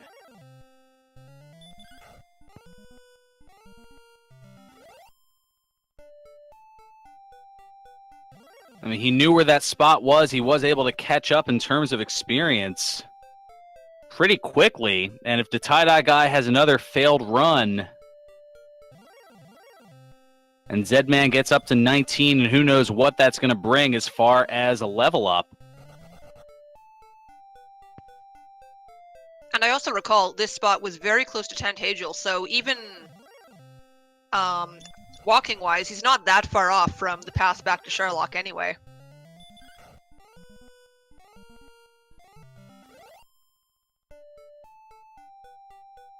And the two of them are actually very close in experience right now from the looks of it, just maybe 100 or 200 apart.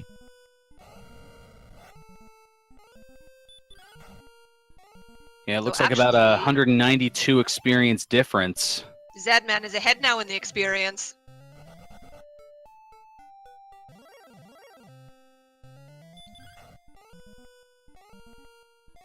So a lot of this is really just going to come down to how the Datyedyeguys walk through Charlock here goes, and of course the Dragon Lord. Indeed, and High Spirit's noting almost 19,000 for level 19. He says it's almost vanilla.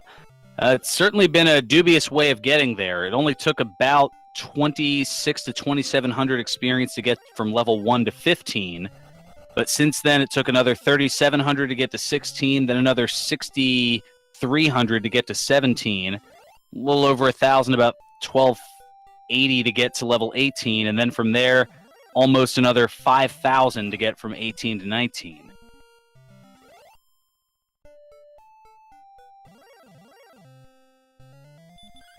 So the seed was generous early, and then it took the mask off.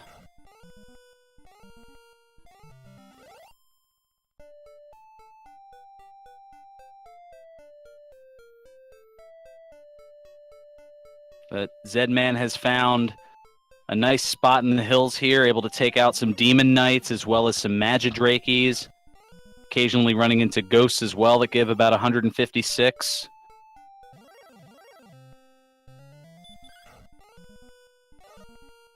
Demon Knight's giving 205. So he knows that with every 5 encounters getting about 1,000 experience. He's only maybe 15 enemies away, give or take, from hitting level 19.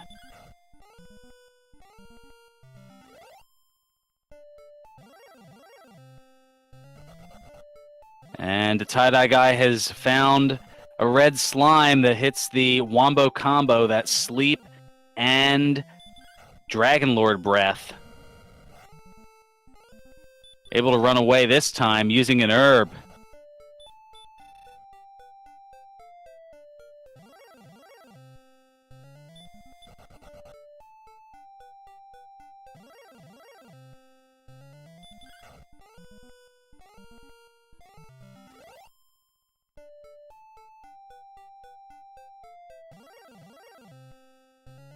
And don't forget, folks, tomorrow night at 8 o'clock Eastern, it'll be the third and final match of our Scorpion Stepladder round. It'll be the 8-seeded Azrael Ravenheart against the 9-seed Trystal in the Scorpion Stepladder round of the Dragon Warrior Randomizer Chaos Tournament. That'll put the last individual into the Erdrick 8 because they're better than Elite.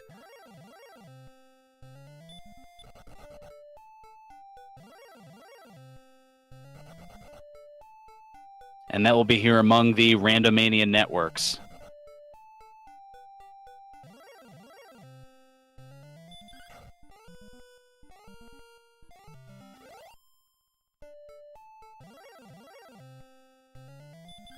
Well, Zman up to 16.8, has about another 3,000 to go.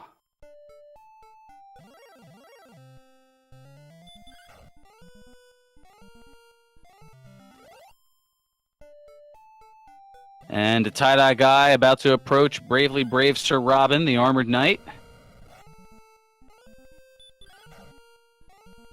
Smashy has a good point in the chat that Tie-Dye is up 11 health on Zman. It definitely can help with the doubles against the Dragon Lord, which can easily be a deciding factor. And oh, he's putting on the death necklace. Using the death necklace. So he gets an additional 10 attack at the cost of 25% of his max HP. So he's only got 101 max hit points. So the chance of double attacks will be pretty much nothing at this point. However, look at that. He takes out the Dragon Lord in 2 hits. Well, they were both with Hurtmores. Oh, they were Hurtmores. Never mind. My paying attention was poor. Well, there's a lot going on. So he hits the Healmore, gets the breath for 46, but now hitting for 14, 16, up to 30. As he's got 10 Healmores and a stop spell left. And maybe he figures, you know what? I'm not going to hit stop spell on him. I'm just going to try to punch my way through. As now with 4 attacks, he's up to 62.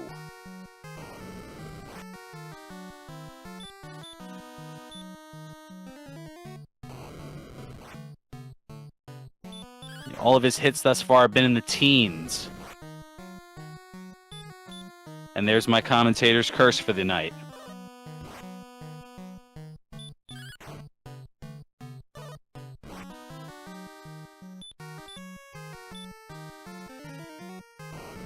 Now he's up to 101.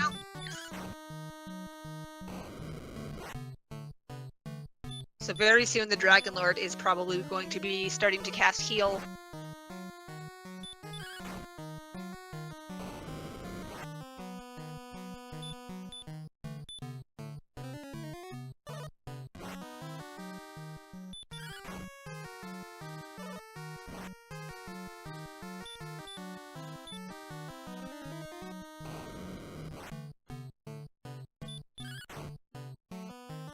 We haven't seen heal cast yet. I believe we're up to 154 if I'm counting properly. That matches my total. So we're definitely getting lucky here.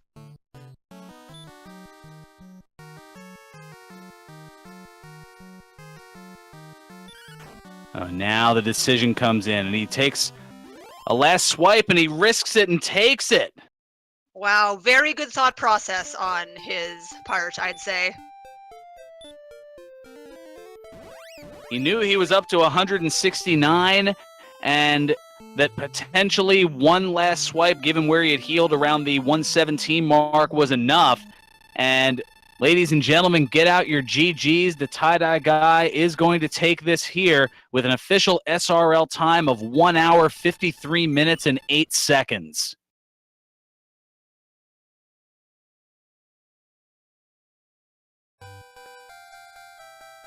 He had to have been weighing the options for a moment, only having 19 hit points and 10 MP, enough to either cast a one last Healmore and maybe perhaps a stop spell, or maybe throw a couple of YOLO Hurtmores up there. A number of different possibilities.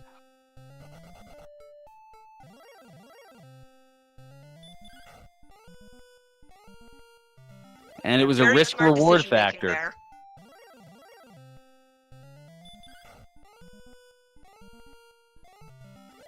Definitely risk-reward, and that risk paid off. As now Zedman's going to get up. Oh, look at those totals at 19. 17 attack, 20 agility. Oh, wow. Attack power of 148. It's definitely go time for him. Just too little, too late. Excuse me.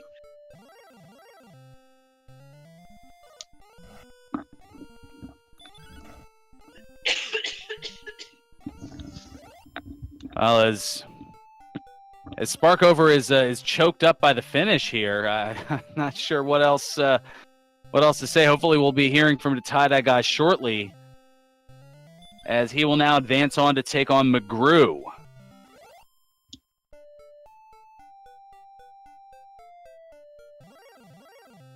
That will be coming up over the course of the next couple of weeks.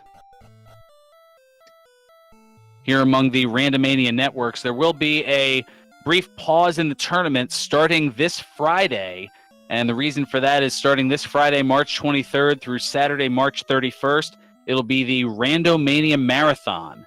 A whole week, roughly 170 straight hours of streamed randomized games, including The Legend of Zelda, various Dragon Warrior games, this one here, as well as some of its sequels, Final Fantasy, Chrono Trigger, Mega Man, Super Mario Bros., Secret of Mana, and a whole bunch more. Make sure to check out the full schedule at hararo.org/randomania/2018. You see it up there in chat. Thank you, Noriestra, our restreamer, for that. Also want to give some thanks to our tracker, Melee Wizard. And joining us here in chat, we have our Victor Datyedyeguy, GG. Whew, yeah, GG. That was an awesome seed. Holy cow. It almost threw you for a loop early, I would imagine, just given how quickly the levels were coming and how pretty much easy it was to find all the different items. And then all of a sudden level 15 hit and it's, oh, welcome back to reality. Oh, yeah. I was thinking about 35 minutes in, this seed will probably be done within an hour at this rate. Yeah, then that was not the case. That and then really expensive shields all over the place. I was like, oh, here comes the grind. Yeah, both gold and experience-wise.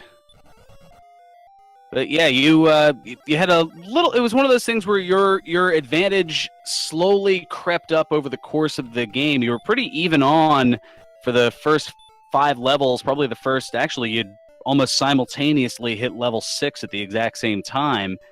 And even at one point early on, he had hit level 7 about 45 seconds before you did. But then, as the exploration was going on, you just happened to hit some enemies and get some of those levels, whereas he was hitting enemies that were just blasting him back to the start. And over the span of maybe another 10 to 15 minutes, you had made your way up to level 14 around the time he had hit level 9. Wow. Yeah, it was. I don't know what to say. There was a lot of enemies there with a lot of good experience, a lot of good gold. So it definitely was beneficial to hit the grind spots. And I didn't really find too many guys that had Dragon Lord Breath or Hurt More. I think I only found the Axe Knight, I think, that actually had Hurt More. I'm trying to think back to it, but I don't know.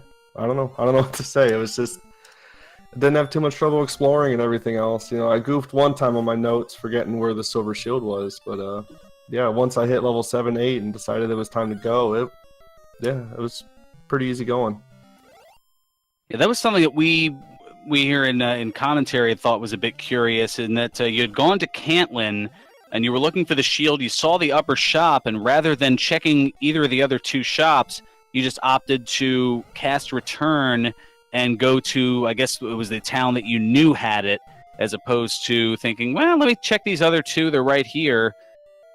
And I mean, it could have been a factor, at least we thought, but it turned out it wasn't.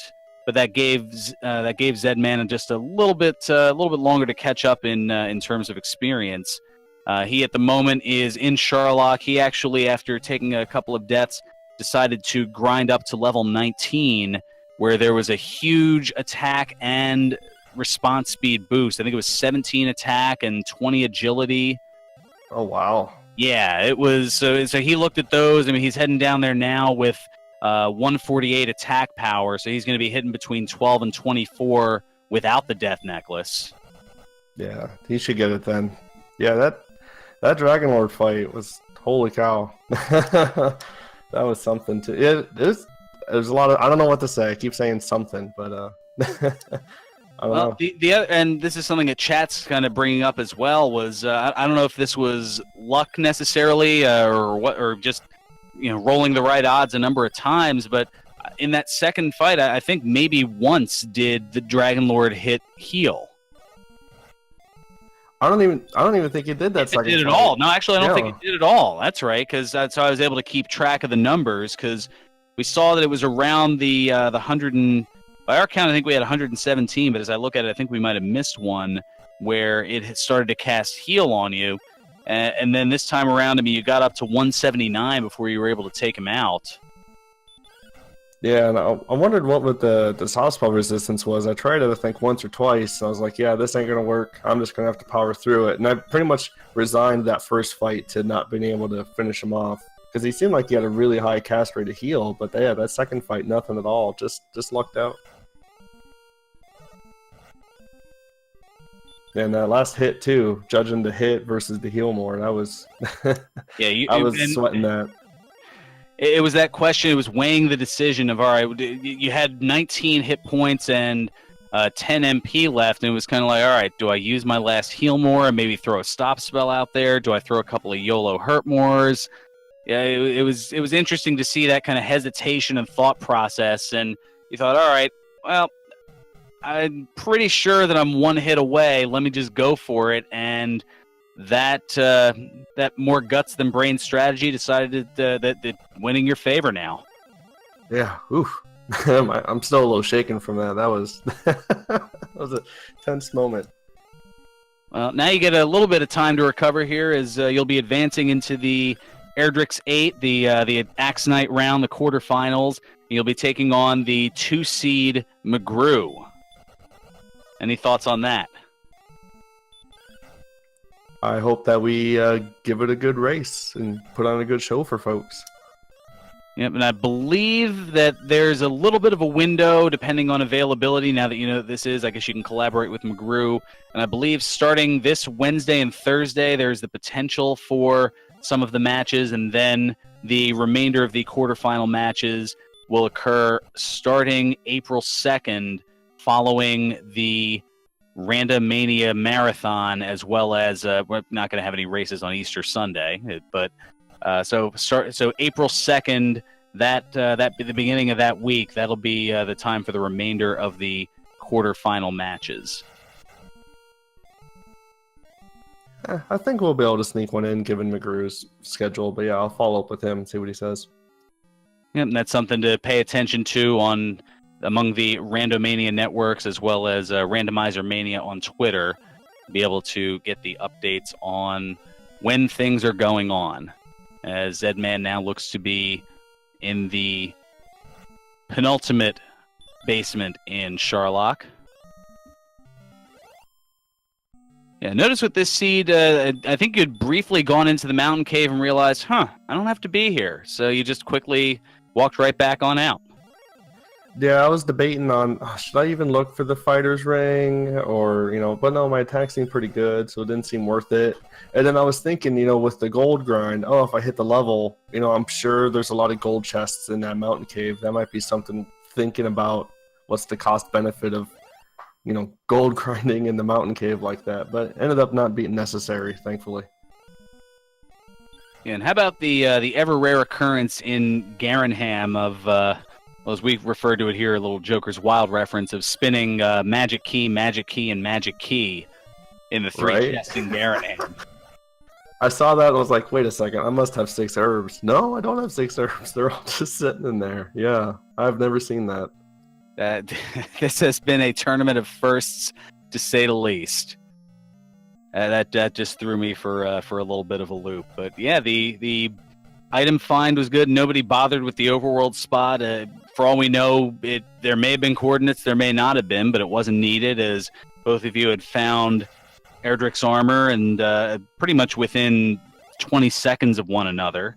And then you'd both found the token actually, about 30 seconds apart. So your exploration was pretty similar. The only difference being the Silver Harp. Zedman had to go back to Rimmildar to look into the double doors to find it in that chest. Part of it was once he got to Rimmildar, he only could get 3 keys. He only had enough gold for 3 keys because of those numerous deaths that we had mentioned. Right, yeah, that's a tough call to skip it or go back to Tangential Castle and raid the treasury and all that. It's only one chest. How important could it be? Well, in this case, it was essential, and Zedman currently at the Guardian, which we have affectionately referred in this seed to as Bravely Brave Sir Robin, the Armored Knight. Oh, but he was able to defeat it. This time it opted not to run away, and well, for at least it was pretty worthwhile for all the trouble that it gave. For having sleep as well as the Dragon Lord 2 breath, gave 197 experience and 226 gold. Yeah, but man, they were we troublesome. One of those yet? I'm not sure. We've seen that. No, that was the first armored knight that has been destroyed in this seed, and it took 2 hours and 5 minutes to do it. Yeah, the other one with that wombo combo was the red slime that had the sleep and Dragon Lord breath. Yeah, I was afraid of them popping up in Charlock, and sure enough, they were there. And thankfully, I only got hit by that once. And chat was pretty quick to jump on the armored knights are going to have to be in Charlock as well trained, and sure enough, the first enemy encounter, I believe, for both of you was those AK-47s, the armored knights. All right, and Zman having a much better go with Dragon Lord 1, as it took him probably about 2 minutes to take out Dragon Lord 2, and he hit stop spell on the first attempt. Oh, wow. So with 116 MP, he's already hitting for 18, so this, pending a keying error, should be free for him. Don't pull a Sparkover, folks. I do recommend it. Oh, that's that's right. On a couple of occasions during this tournament here, right after your opponent had victored, you had, I believe, accidentally hurt more instead of heal more. Yes. To be fair, one was a sleep instead of a stop spell, but you know, that's right. The same result happened out of it.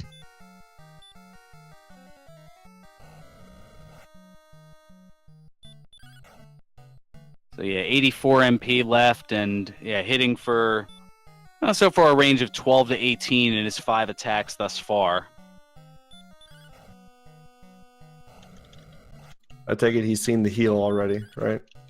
He saw the heal. He was able to hit. Yeah, he was able to hit stop spell this time on his first go. So this is it's pretty much going to be academic. So I believe we'll. Okay, getting word in the air here. So we'll. I believe we're going to make some room here for when Zman finishes this up. And congratulations again. You've made it into the quarterfinals, and not too bad for your tournament debut, huh? Yeah. Oh, it's been a lot of fun, and I'm definitely learning a lot every time I race. So, but yeah, it's turning out better than I could have ever hoped for. Yeah, 2-1 in the Swiss style round, and now an opening victory here. But McGrew is certainly going to give you a test, as Zman is finishing up now with the Dragon Lord, hitting him for 23 on the last one. Now he's going to cast Return and go back to Datyedyeguy and get the accolades for saving Alfgard.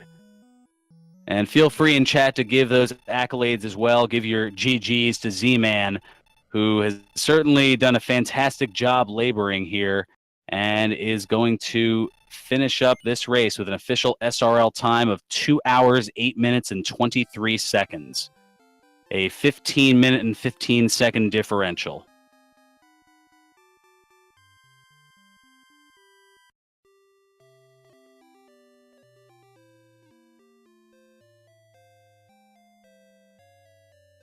Alrighty, well, the Datyedyeguy, thank you again. Congratulations, and we look forward to seeing you against McGrew coming up in the quarterfinals. And looks like with that ding, we have Z-Man here in chat, or Zman, as he has been.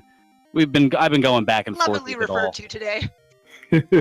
Hey, good game, Datyedyeguy. Very nicely done. Thank you. You as well.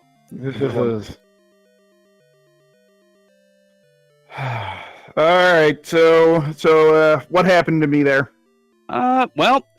Really, I guess where there was a little bit of it was actually pretty even out for the first 10 minutes or so, but I believe those deaths that you had trying to get to what ended up being Rimmildar, you were running into some pretty nasty enemies around that point and kept getting sent back to Datyedyeguy, whereas the Datyedyeguy was able to push through, and by the time he was at, I think, it was around 21 minutes or just after the 21-minute mark, he had already hit level 14, whereas you had just gotten to level 9.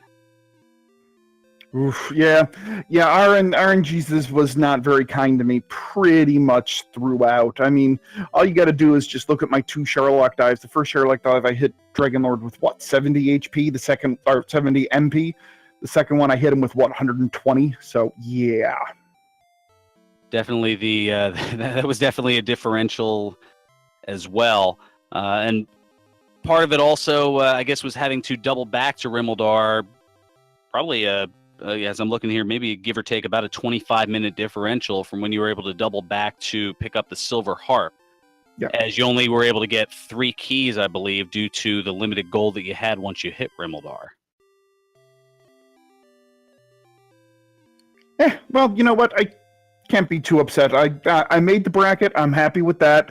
Got outplayed today. No shame in that. And you know what? I'm happy. And Datyedyeguy, I hope you beat McGrew next, whenever it happens to be, I guess, in 2 weeks. But, I wish nothing but the best. And you know what? This is great. And I will, happy with my performance. Now, you definitely did well, although we were already kind of thinking here, once you had finally labored up to level 16 and then saw what it took to get from level 16 to 17, we were like, all right, what's the obscenity count that Zedman has going on here? I believe the correct number was infinite. Yeah, we saw there was a brief pause, or Sparkover had noticed that there was a brief pause once you saw that number of 6,000 and change, and we figured that was to let out a few words that aren't safe for broadcast. Well, that, and I'm pretty sure my controller did a slight, flight up in the air as I tossed it up over my head. Oh man. And by that point, we had already seen it on the Datyedyeguy side, so it was that anticipatory. All right, wait for it, and there it is. Well, hey, it is what it is sometimes, and sometimes the rando does that to you. I mean, we were at, the Datyedyeguy sounds like he was at 14 in like 20 minutes. I wasn't too terribly far behind, but it wasn't that frickin'. Well, you'd also caught up pretty quickly. I mean, as I noticed the differential in times, like you had hit 14 about 16 minutes after he did, but then you had hit 15, maybe you closed the gap to about a 15-minute differential. Okay, level 16 was a little bit longer at 19 minutes apart, but then you just kind of got on a tear. You found an ideal grind spot, and next thing you know, you close the gap to 9 minutes, or actually closer to 8 minutes for level 17. Then it was a 4-minute differential to 18, and it was just a matter of the Datyedyeguy hitting. I mean, he was down to a pretty crucial decision. He also got some luck in that in the second fight that he had with the Dragon Lord, he didn't cast heal at all. Yeah, he didn't cast heal at all my second fight with the Dragon Lord either. And I got a lot better Dragon Lord 1 luck as far as the number of sleeps I went through. Pretty sure I hit 20 sleeps my first time. It was definitely up there. That is for certain. But that ended up being the difference. He also had thrown on the Death Necklace at 18, and with those lack of heals, I mean, he was able to just chip away, and it looked like the winning number was around 179.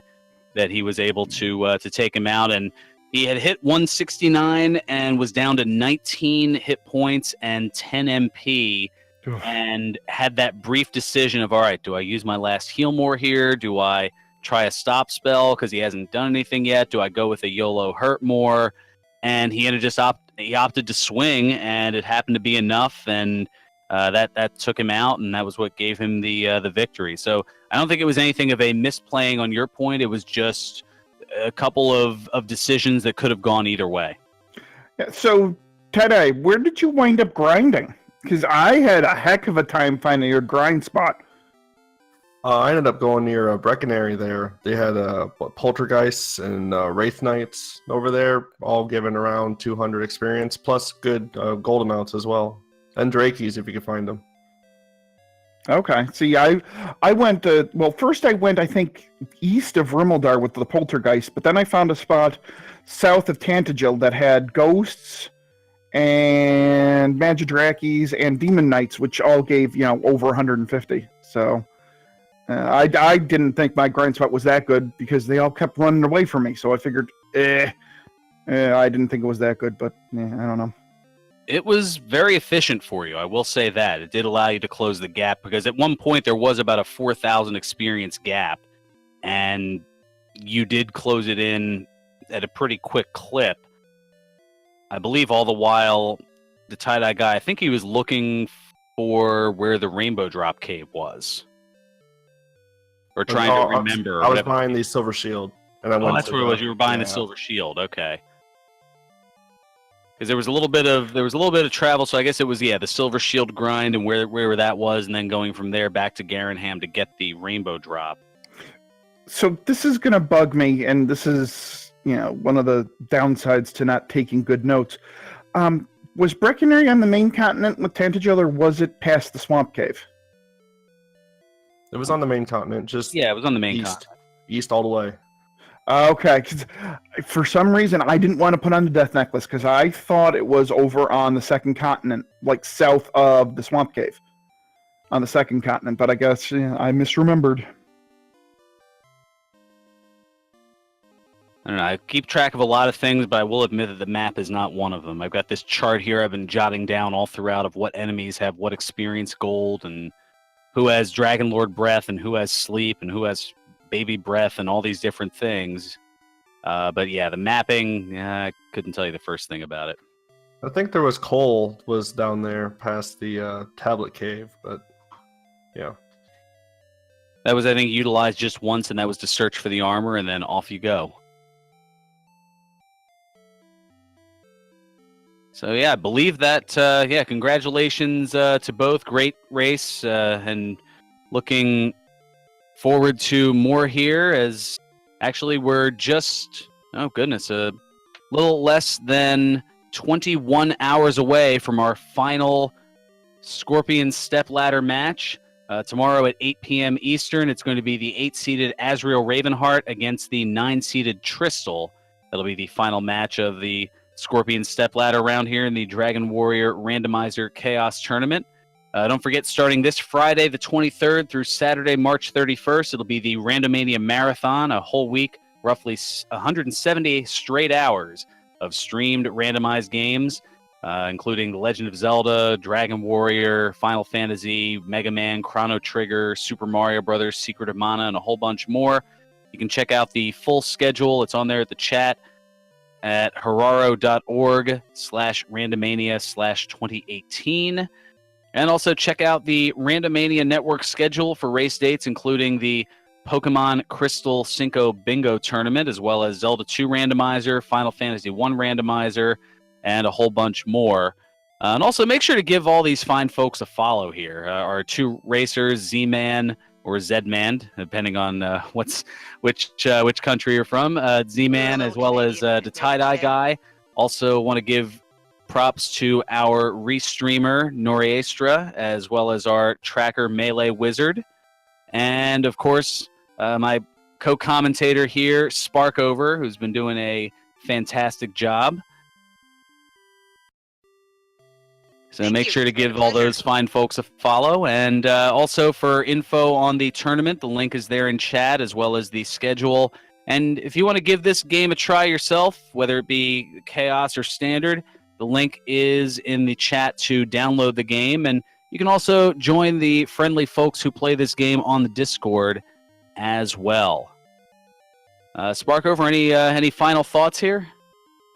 Fantastic race. Great job, everybody.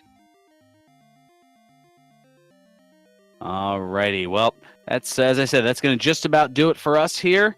We are going to make our way over to Randomania 1. We're going to be giving them a host in a moment here for the Final Fantasy 1 randomizer. And for everybody behind the scenes, Noriestra, Melee Wizard, and Sparkover, I'm Ferran Burgundy saying until next time, may your moves be excellent and your seeds stay classy. Good night, everyone.